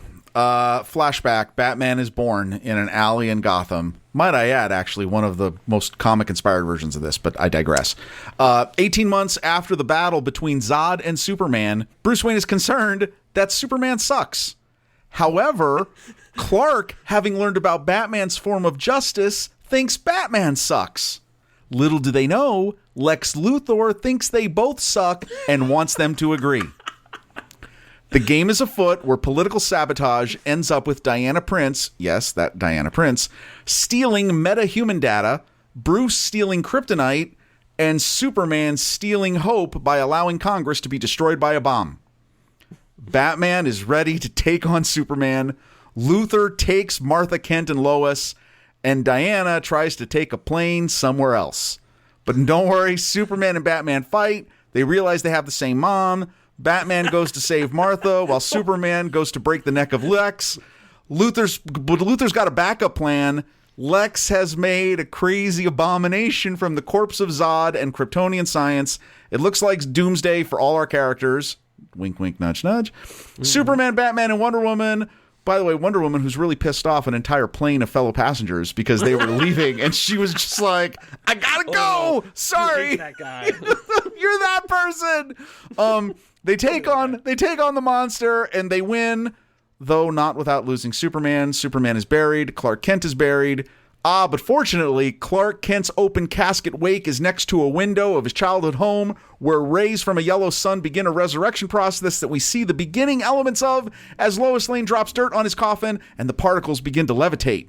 And that's it. All right. And, of course, don't forget, Skybeam. Skybeam. I mean, one minor point. They have the same. Their mothers have the same name. No, the same mother. I was being stupid. I was being stupid. No, I know they're not the same. It's a very, very important point. No, let me just say something. Emotionally, they have the same mother because that's kind of what they said, which we'll get into why that's ridiculous and was destroyed in a later movie. But whatever. No, I know. Now, I didn't use, and I could have put in a little bit more about. There's a director's cut that goes a lot deeper into an African subplot. I didn't get into that. Right. I was like, So well, we can talk about that too because so just to put my cards on the table, I do not like Man of Steel. I actually hope I never have to watch it again. I did not watch it in terms of this. I just but I really like Batman v Superman: Dawn of Justice, and especially I really like what's called the Ultimate Edition, which is the director's cut. Right. I did watch it again in anticipation of this podcast, and I really enjoyed it again. Like it is very, very Zack Snyder, which is like a lot of serious people being serious and slow-mo and all this stuff, and like a lot of really important people being really important. Nobody smiles. I mean, like it's very everything is grim and serious. But it's fine. It works for the story that he's telling.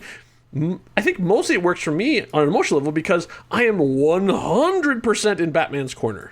Like, as far as I'm concerned, Batman is the hero of the story and Superman is the villain. Because, like, all the way through, I am with Batman in all of his concerns and his worries about what... Now, obviously... we learn that they're both being manipulated by both ends, and then that becomes much clearer, the depths of the machinations when you see the director's cut. But I still really, really enjoy it, even for as pretentious as it can be. Yes. And then we start to understand the differences because of the way that Man of Steel was set up.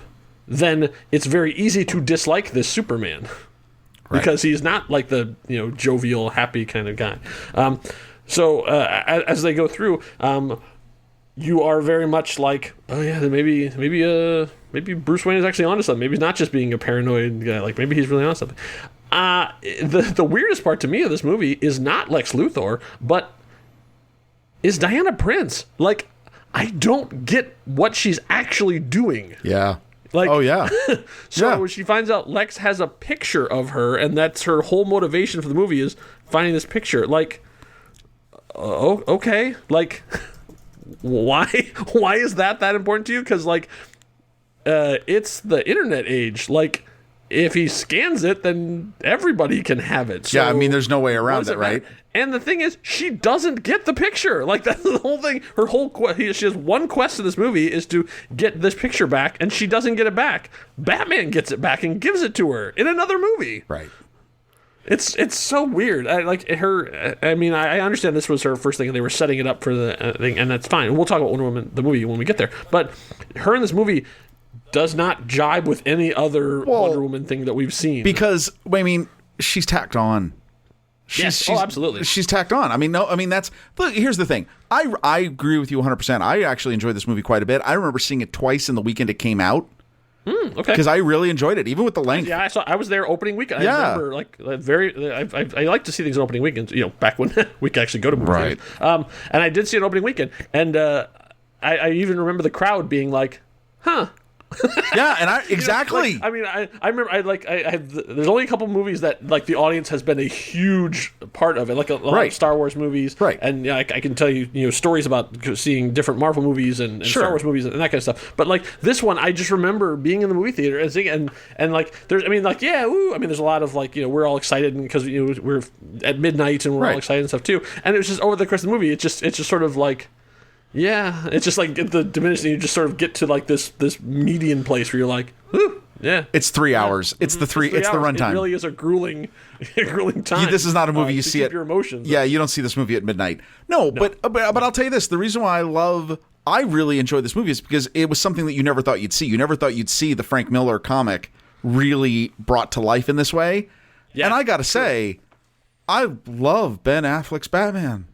Yeah, I really do too. I was on a show talking about Daredevil, and I was saying like he was not the perfect casting for Daredevil, but for this Batman, I think he's great. Yes, I mean I really think that he gives it his all. I think so I've taken some shots at Zack Snyder, and fair enough, but I will say he is great with actors. He treats them very well. He is excellent at casting, and they come back. Yeah. That's the thing. He did like a lot. I mean, as we're going to find out, some directors really alienate actors, but like the same people come through. Like he met Carla Gugino when he did Sucker Punch. She's the voice of the computer in Batman v Superman: Dawn of Justice. She did like an almost uncredited role, and she's freaking Carla Gugino just because she's friends with Zack Snyder and she really had a good time working with him.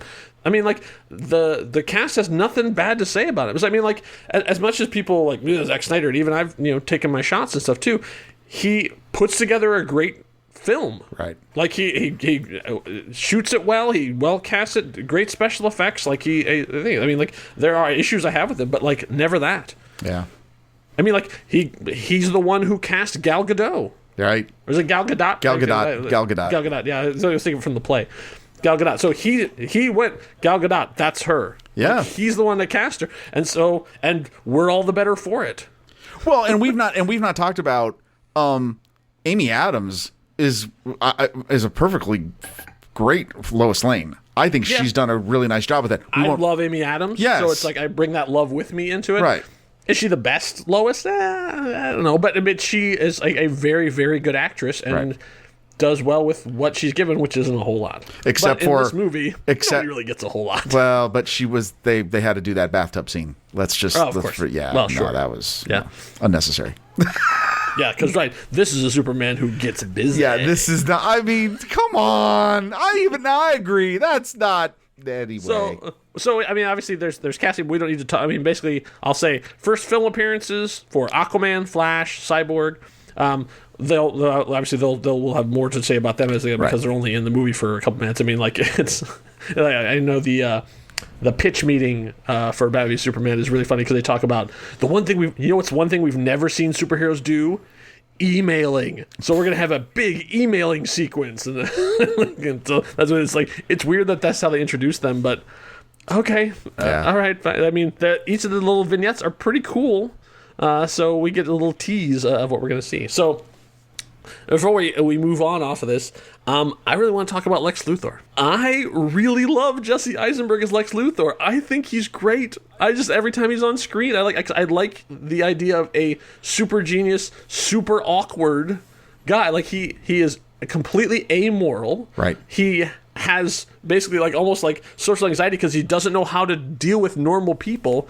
He has all these plans and machinations, and he has 100%, he has a definite agenda. Like, he sees the problem coming, and he manipulates all these pieces along the board. Now, people will say, oh, his plan's ridiculously convoluted. And I'm like, I think he's not as much of a gamesman. I think he's mostly let's just push a bunch of stuff and see what happens. Oh, I don't get them as he's like, oh, I want to do this. They made a big thing of he does all this stuff to try and get the government to let him bring the kryptonite, even though they don't say it at the time, over, to officially have it come over.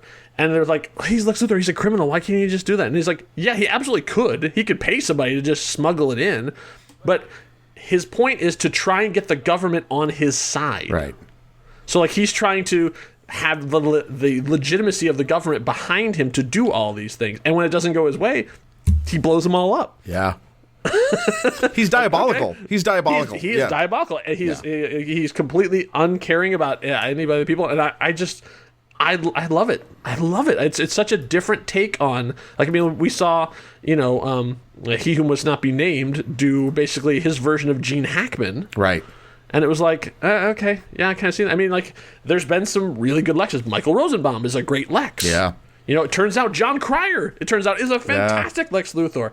All different. To do it. And I think Jesse Eisenberg gets a lot of crap for this, and I don't understand why. I guess it's the same thing, all you people who, raved about Men of Steel, how could you be mean to Jesse? I think he's great. I hope he shows up in the 4-hour cut. I don't know that he will. It also is a little weird that when you go to prison, they don't just shave your head. There's a whole scene. I'm like, that's not something, unless there's a lot of lice in that prison. Yeah. I don't know why they would ever shave his head there, but.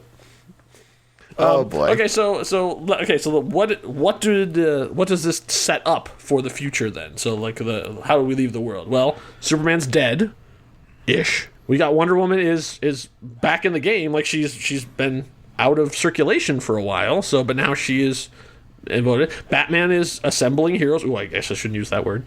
The bell has been rung. Ding ding. Oh, ding, yeah. Ding ding ding. Because we saw, especially I believe it's in the extended cut. Lex Luthor is in the ship communicating with someone. And so, we see, a guy with a gigantic, ridiculous helmet. And so that will be important later. Yeah, so I think we spent a lot of time on Man of Steel, so I'm not going to spend more time on this. I really think it's a very, very good movie. And I'm curious to see how we go there. And with the direction cut, it is almost 3 hours. So when people said, it's a 4-hour Justice League, I'm like, well, that's only an hour more than the extended cut of there. But before we get into the superhero machinations and what's coming and the big thing, we have to talk about a love story. I'm just a harlequin, oh baby, it's a sin, but I'm still in love with Joker, baby. I'm just a harlequin, oh baby, it's a sin, but I'm still in love with Joker, baby. Oh, I'm in love with Joker, Joker. I'm in love with Joker,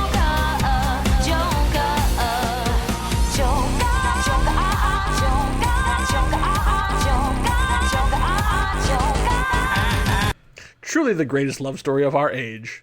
Harley Quinn and Joker.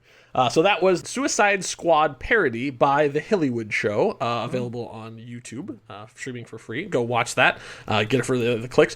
Also, there's a huge production number that goes along with it, too. So, I mean, I just gave you that one little piece of it, but basically it starts out with them on motorcycles, and they're in the club, and they're dancing, and, I mean, they go full out. It's pretty amazing. So, David Ayer, in September 2014, was hired to write and direct The Suicide Squad. Oh, I'm sorry. Suicide Squad. Yeah. The definite article becomes very important here. He described the film to Empire Line as The Dirty Dozen with supervillains. But because they had already set the release date, he basically had 6 weeks to write the screenplay and then start shooting. So it was a mad scramble. So as we sort of know all the people that sort of got hired in, but one thing I thought was interesting when I read about the casting was Tom Hardy was originally Rick Flag. Oh. But because he was still shooting The Revenant apparently has a notoriously long, arduous shoot. It went on, and he had to drop out because of that. And so they brought in Joel Kinnaman, star of For All Mankind, available on Apple TV+. So he wrapped in. So on August 5th, 2016, we sat down and watched The Dirty Dozen with Supervillains, Suicide Squad. Rob, would you be so kind as to give us a synopsis of Suicide Squad? Okay, here we go. 1 year after Superman's death, intelligence officer Amanda Waller convinces the U.S. government to create Task Force X, a team of supervillains. Too bad the first one she picked is a cursed pirate named Davy Jones, whose only weakness is his heart encased in a box. Hold up. Sorry.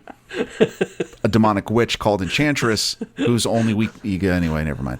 The witch goes ballistic, takes over Midway City, and Harley Quinn, with the help of from Task Force X members, has to stop her. They do, sort of. The Joker shows up too. Poor Harley. It's complicated. Bruce Wayne is working on a team or something.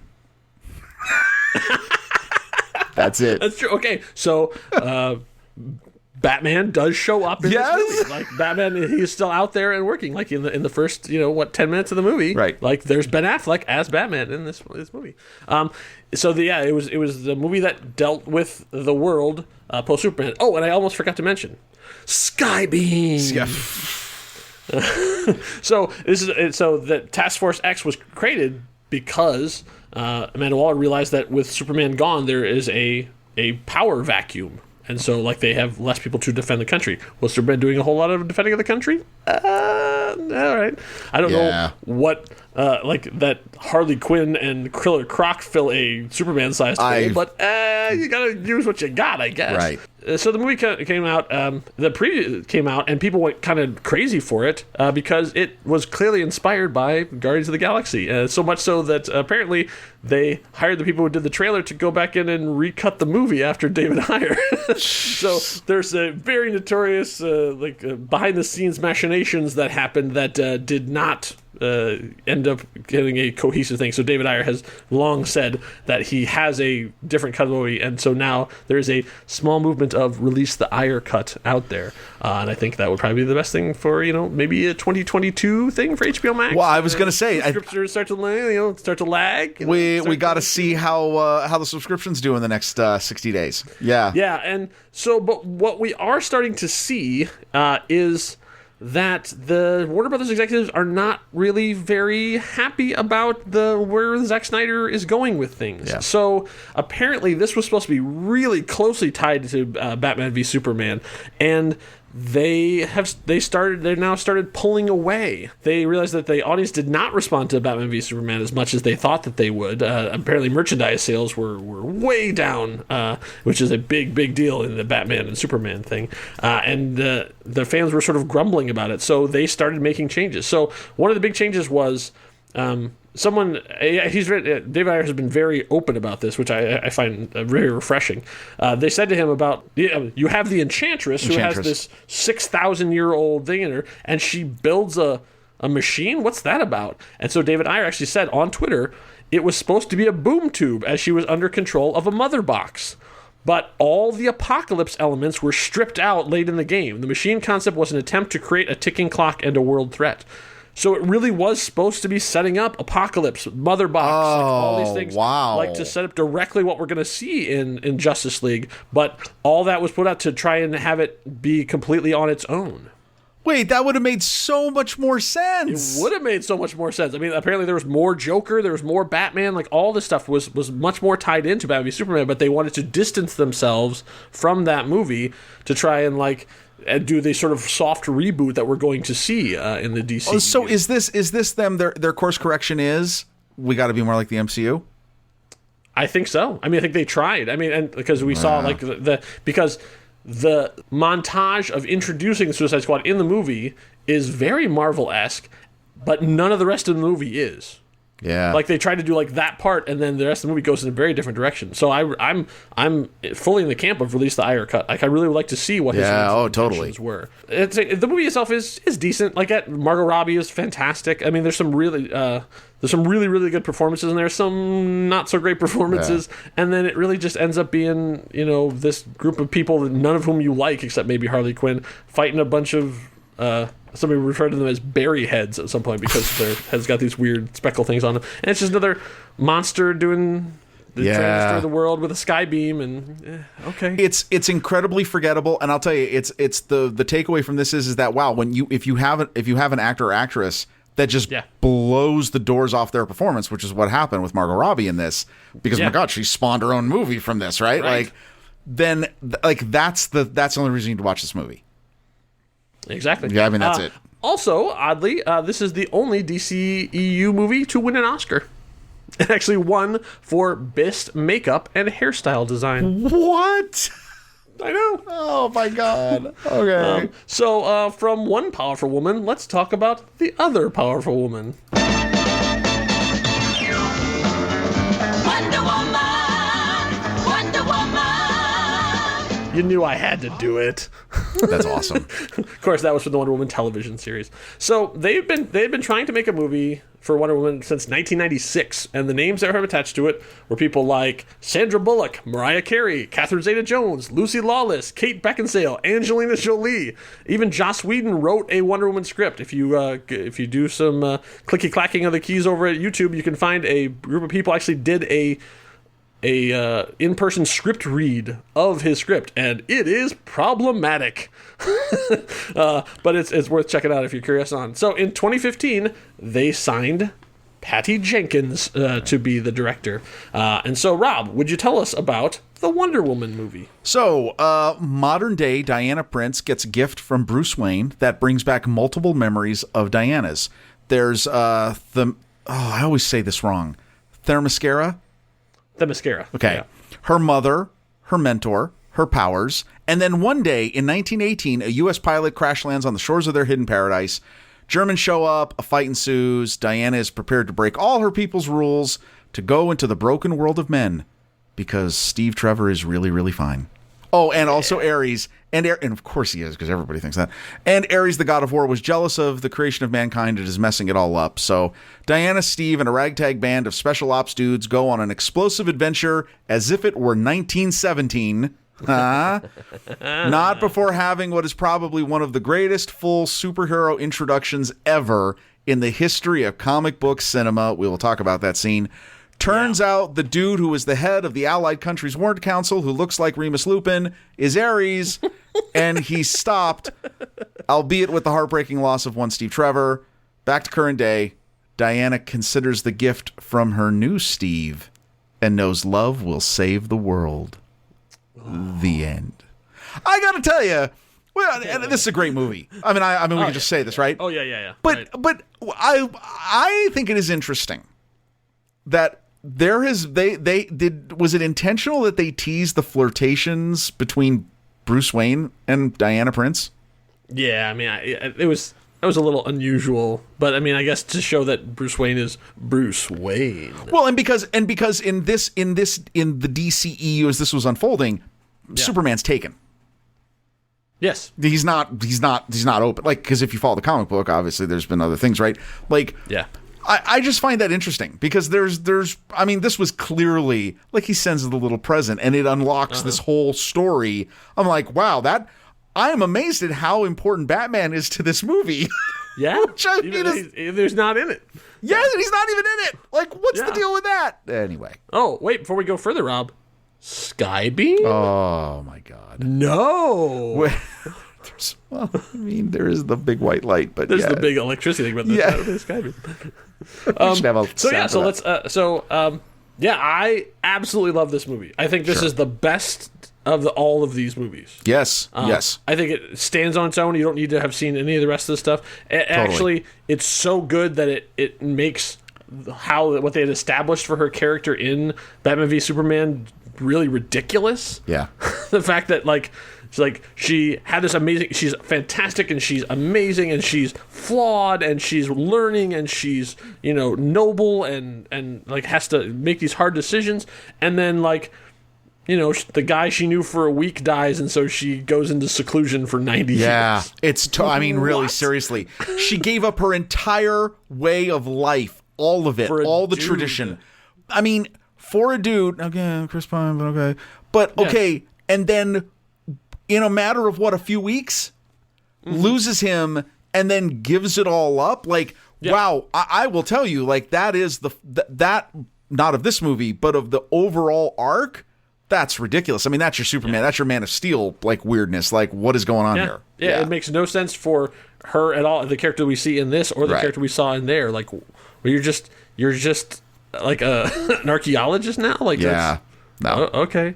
I was digging around to find out what Patty Jenkins thought of Gal.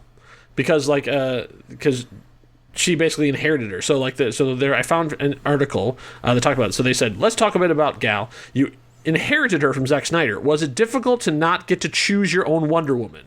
And what is it about Gal that makes her such a good fit? So Patty Jenkins says, I remember when I read in the news that Wonder Woman had been cast and my heart sank. I'm sure we wouldn't have made the same choice. And then I started paying attention to her and watching her and looking at her, and it was just unbelievable. Frankly, I think they did a better job than I could have, because I don't know that I would have scoured the earth as hard to find her. They were looking for all the same things I would have looked for, all the values that Wonder Woman stands for, exuding from someone in an honest way, and boy did they find it. She shares every quality with Wonder Woman, and that's no joke. It's one of those rare things. You need someone who can appear to be Wonder Woman on screen.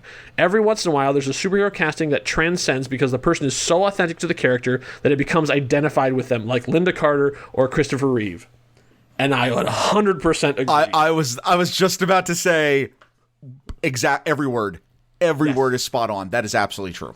Yes. Yeah. I can't even think of Wonder Woman without thinking of Gal now. No. She is that character. And for all nothing but good stuff. I mean, well, we won't talk about the sequel, but that's another That's not in continuity. That's not in continuity. what we're talking about here. Yeah. Ready for justice. But I'm going to tell you, really, she is. And from the first moment you see her in this, it's wow. I mean, what makes it? Yeah, I'd say we could just talk for an hour about how great this movie is, just in every piece of casting, every decision they make. He's setting it. World War I is brilliant. Dr. Poison is brilliant.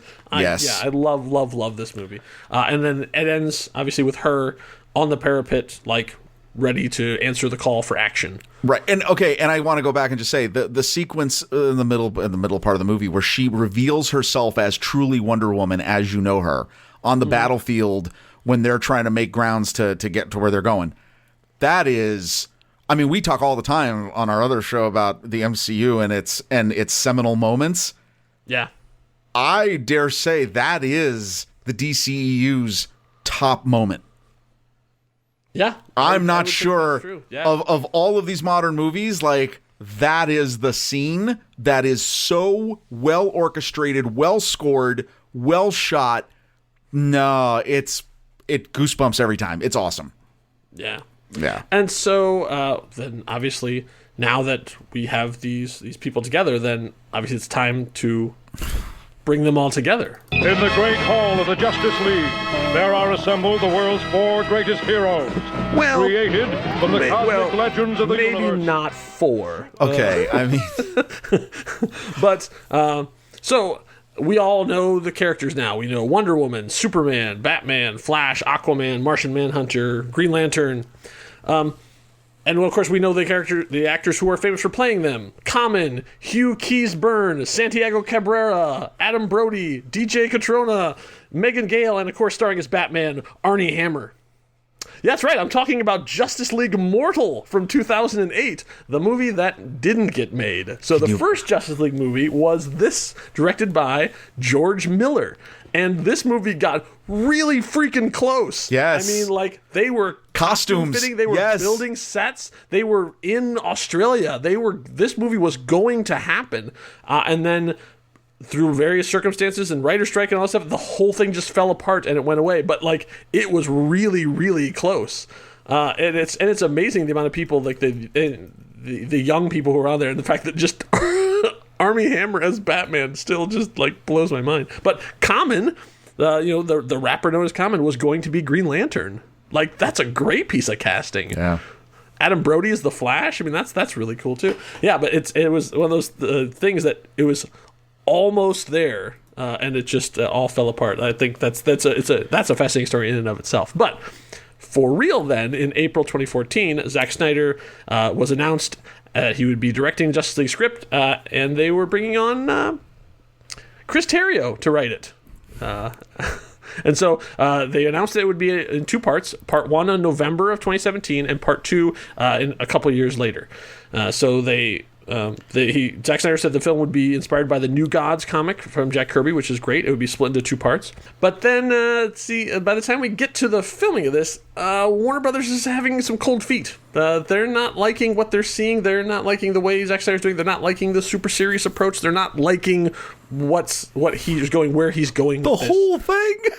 Yeah, like as he's shooting it, they're apparently we're now learning much more about the behind scenes. Like it was sort of a very close set kind of thing. We didn't hear anything, but now people are talking, and so the Warner Brothers executives actually convened a council of creatives and sent them to the set to just hang around.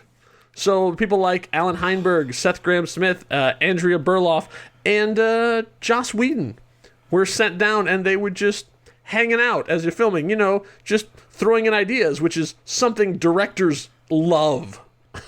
Oh my God. And so Joss was there, sort of over Zack Snyder's shoulder as he was shooting all of this stuff. And then, of course, okay, so I know we've had some fun, but now serious tragedy strikes. May of 2017, Zack Snyder's daughter dies. And so I'm not going to make any jokes or anything about this. This is a serious matter. She unfortunately committed suicide. So I know that the people who were behind the Snyder Cut campaign have done a lot to raise money for that. I think it's fantastic. It is a horrible thing. So any of the stuff we're talking about here is under the guise of a terrible, terrible thing that happened to Zack Snyder. The story we were told was, because of this tragedy, Zack Snyder has decided to step away from the film, and they have brought in Joss Whedon to finish his film and send it out there. And so that's what we thought had happened. So, Rob, would you give us a synopsis of the movie that we actually saw in theaters? Steppenwolf, Parademons, Mother Boxes, Cyborg, Flash, Aquaman, Wonder Woman, Batman, Frankenstein. And the Russian family. I wasn't even going to go there. No, but and I'm not done. Bruce Wayne left Martha Kent to die broke and broken. That's bullshit. Yes. Lex Luthor, jail, bad stuff's coming. The end. Skybeam. Skybeam. Yeah, I think that's exactly how much that movie deserves. Right? So a movie comes out, that should be it, but that should be that. That should be the end of that. It wasn't. Because what we have now learned is that that's not what was going on. So what we learned is that a horrible, horrible tragedy. Zack Snyder is just a wreck. I mean, his family is just despondent over this. It's a terrible, terrible, terrible thing.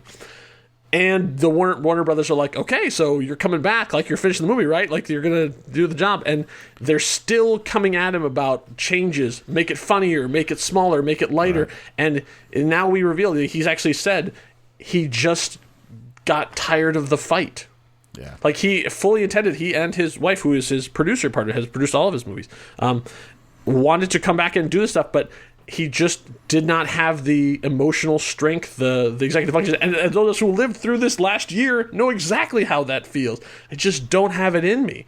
And so he basically just gave up. I can't do this anymore. This is just me. So he gave up on the film. So he he did not have them fire him. He stepped away to prevent that and then let it go on.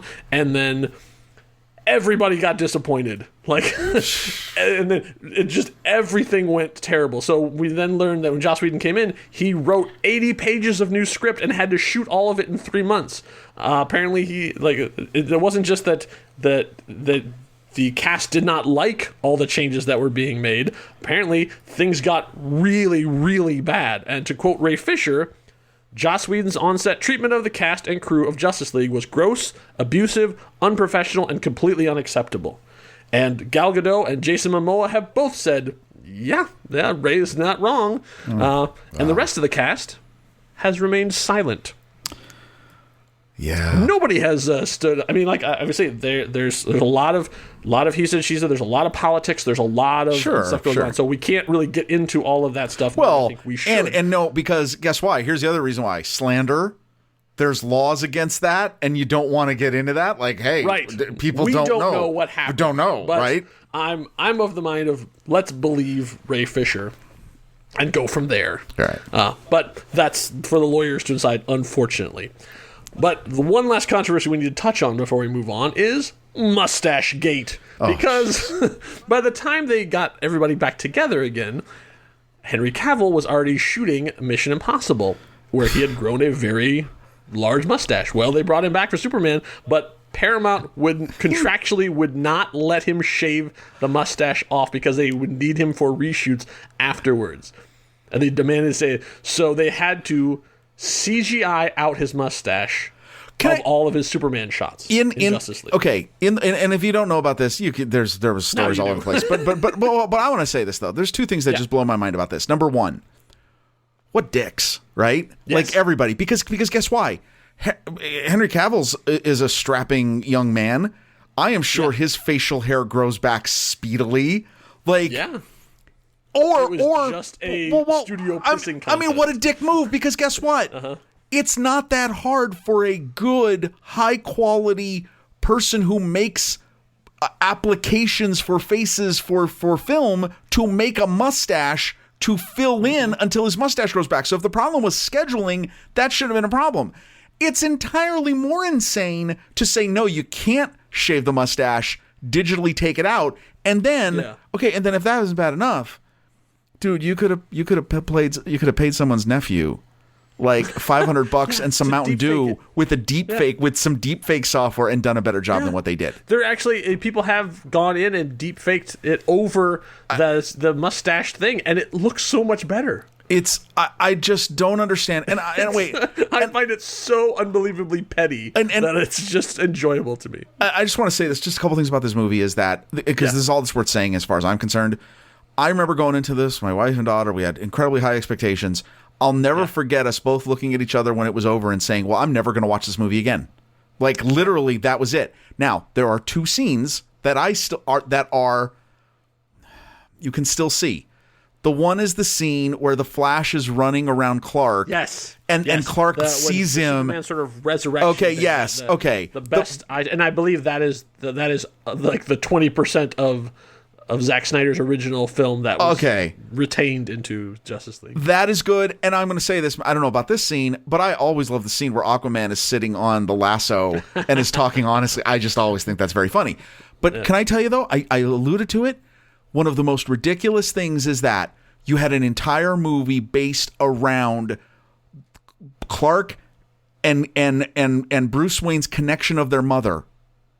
And you're telling me that one of the main plot points of this movie is that Martha Kent's hit bad time. She's going to lose the farm. Bruce Wayne forgot about her. After he spent an entire third act in another movie saving her. That is such garbage. Yeah. I don't know how that was allowed to do. But here's my last thing I'm going to say about this movie. Yeah. The biggest problem with it? The title. I don't know if I've ever told you this. No. I don't think so. They had a perfect title. And they didn't use it, and I don't understand why. The first movie, Man of Steel. The second movie, Dawn of Justice. Yes. This movie should have been called League of Heroes. Oh, okay. Yeah, keep with the blank of blank convention. I mean, how did you not do that? Calling it Justice League is so low hanging fruit. Like, okay, yeah, it's Justice League. Like, let's see. I mean, obviously, the comparisons are obvious, but like to look at what happened with the Avengers movie, the first one, and this, and just go, you had so much more time, so much more money, and this is what you. Yeah, it's horrible. It's horrible. It's horrible. Sorry, I'm sorry, everybody. Yeah, so, I know everybody works really hard. And we spent enough time on it, so now we wipe that away because you don't ever need to think about that movie again because in your head canon that can not exist anymore because what's coming now is, of course, the Snyder Cut. And what better way to introduce it than with a sing-along? Okay, everybody knows the words, so you know as soon as you're ready, you can go right ahead. Okay, go ahead. Secret chord, right? Uh-huh. I'm right. Come on, people. I'm listening. I don't hear you singing. Oh. Right? Oh, boy. Okay, it goes like this. Right? Okay. You guys are not singing along. Okay, all right. You know, it's been 2 hours. I imagine you're all tired. Okay, all right. David never should have been looking at that woman on the roof. That was wrong. He knows that. What is the secret chord? I don't know. I guarantee you that song is in this movie somewhere. So let's talk about, finally we're here, the Snyder Cut. We have not seen it. So at the time of this, it have not been released yet, but we're eagerly anticipating it. So on May 20th, Zack Snyder officially announced that HBO Max will be releasing his cut of the Justice League in 2021, and so we're here. We're knocking on the door. It's right there. Unbelievable. For $70 million to complete the special effects, musical score, and editing. And I've been saying it since this was announced. I was saying it to you now, to everyone here. It's a bargain. Oh, yeah. For the amount of time and press and attention they're getting, $70 million is nothing. $70 million is how much it cost them to make Daredevil. And this is going to get way more press than I think. I mean, yeah. So they, apparently all of this stuff was shot. We're told he only shot 4 minutes of extra footage. Do you believe that? It's shocking to me, and the fact that 3 of that is probably just Jared Leto. Yeah, I don't know if I believe that. That seems that. I don't know. Why would there's a new Flash piece, which I love that story because Ezra Miller is currently shooting the new Fantastic Beasts movie. I don't even know if that has a title yet, and they had him. So Zack Snyder shot him remotely using a drone from the other side of the world. He was controlling the camera and shooting a Flash running or doing something like that. I find that fascinating. There's no way you spent time and effort filming scenes and you only got 4 minutes of new footage. I don't know. I mean, he must have just shot and shot and shot. I think this was a Superman 1-2 situation where he intended to use a bunch of the stuff in there. So we don't know much. We know it's 4 hours long. We know it's 6 chapters, and we know the chapter names. So here's what I'm going to tell you. So part 1 is called Don't Count on It, Batman. Part 2 is The Age of Heroes. Part 3 is Beloved Mother, Beloved Son. Part 4 is Change Machine. Part 5 is All the King's Horses. Part 6 is Something Darker. And the epilogue, this just is breaking news, the epilogue is called A Father Twice Over. Oh, what? I don't know, but there's a couple things that we know going on. So let's make sure our plot is, and we know what's the name, because there are things that are in and things that are out. So we need to make sure we get it. So everything that happened in Man of Steel happened. Everything that happened in Batman vs. Superman happened. Everything that happened in Wonder Woman happened. Everything that happened in Suicide Squad happened. And that's it. Nothing else is relevant to what we're talking about here. Well, there only would be the original Justice League and Aquaman. So Aquaman is out. Right. That. No matter where it took place, that was shot and done after this movie. So that's out. Wonder Woman 1984 is also out. The continuity of that does not take part of this as well, and obviously no television series or anything. Gotcha. And at the time they started this, the Flash is not named the Flash. He's just Barry. Oh yeah. Yeah. So Aquaman, we'll see what that is. But they had their symbols and stuff too, but they're not actually known by the thing. So a couple more things. I know I've kept you a long time, so I appreciate you being there. But we're going to get to a couple things. One thing you're going to need to know is the format. So I was actually talking to Rob about this before we recorded. He did not know this, so I wanted to make sure I put this in here so nobody freaks out. So when you sit down to watch it, and you fire it up, and probably Hallelujah starts playing, I'm guessing. I don't know. Like, we'll see. And you're going to go like, hey, something wrong with my TV? How come it's not filling the frame? Yeah, so Justice League was formatted in 133:1 ratio, which means it's square. That's not your TV. It's not HBO Max. It's Zack Snyder. So why? Well, when he was working on the IMAX version of Batman v Superman: Dawn of Justice, the IMAX screens are 143:1, so they're squares because that's where IMAX screens are. So if you got a chance to see Batman v Superman: Dawn of Justice in IMAX, or even Watchmen, they did the same thing, or Dark Knight, the IMAX things would revert to square, and the rest of it is wide, and so basically we have almost bars at the top and bottom, and then it would be full frame, and then bars top and bottom. He fell in love with the square. He just loved it, and so since then, he's decided that that's what he's going to shoot in. So he reformatted Justice League to be a square. So when you watch it, there will be black bars on the left and right of your image. Now, and that's intentional. Okay. Can I just say this? And I know I'm not that guy, because I understand how important this is for the art. Yeah. The HBO Max should allow you the option to zoom in, like you do on your phone. Yeah. I mean, really, because I agree. That's people are going to get confused, and they're going to get a lot of technical questions and I mean, about why is it. And I mean, here's the deal. I mean, I want to see it because that significantly changes the detail that you're going to see for most people, depending on the size of your television. But, True. Interesting.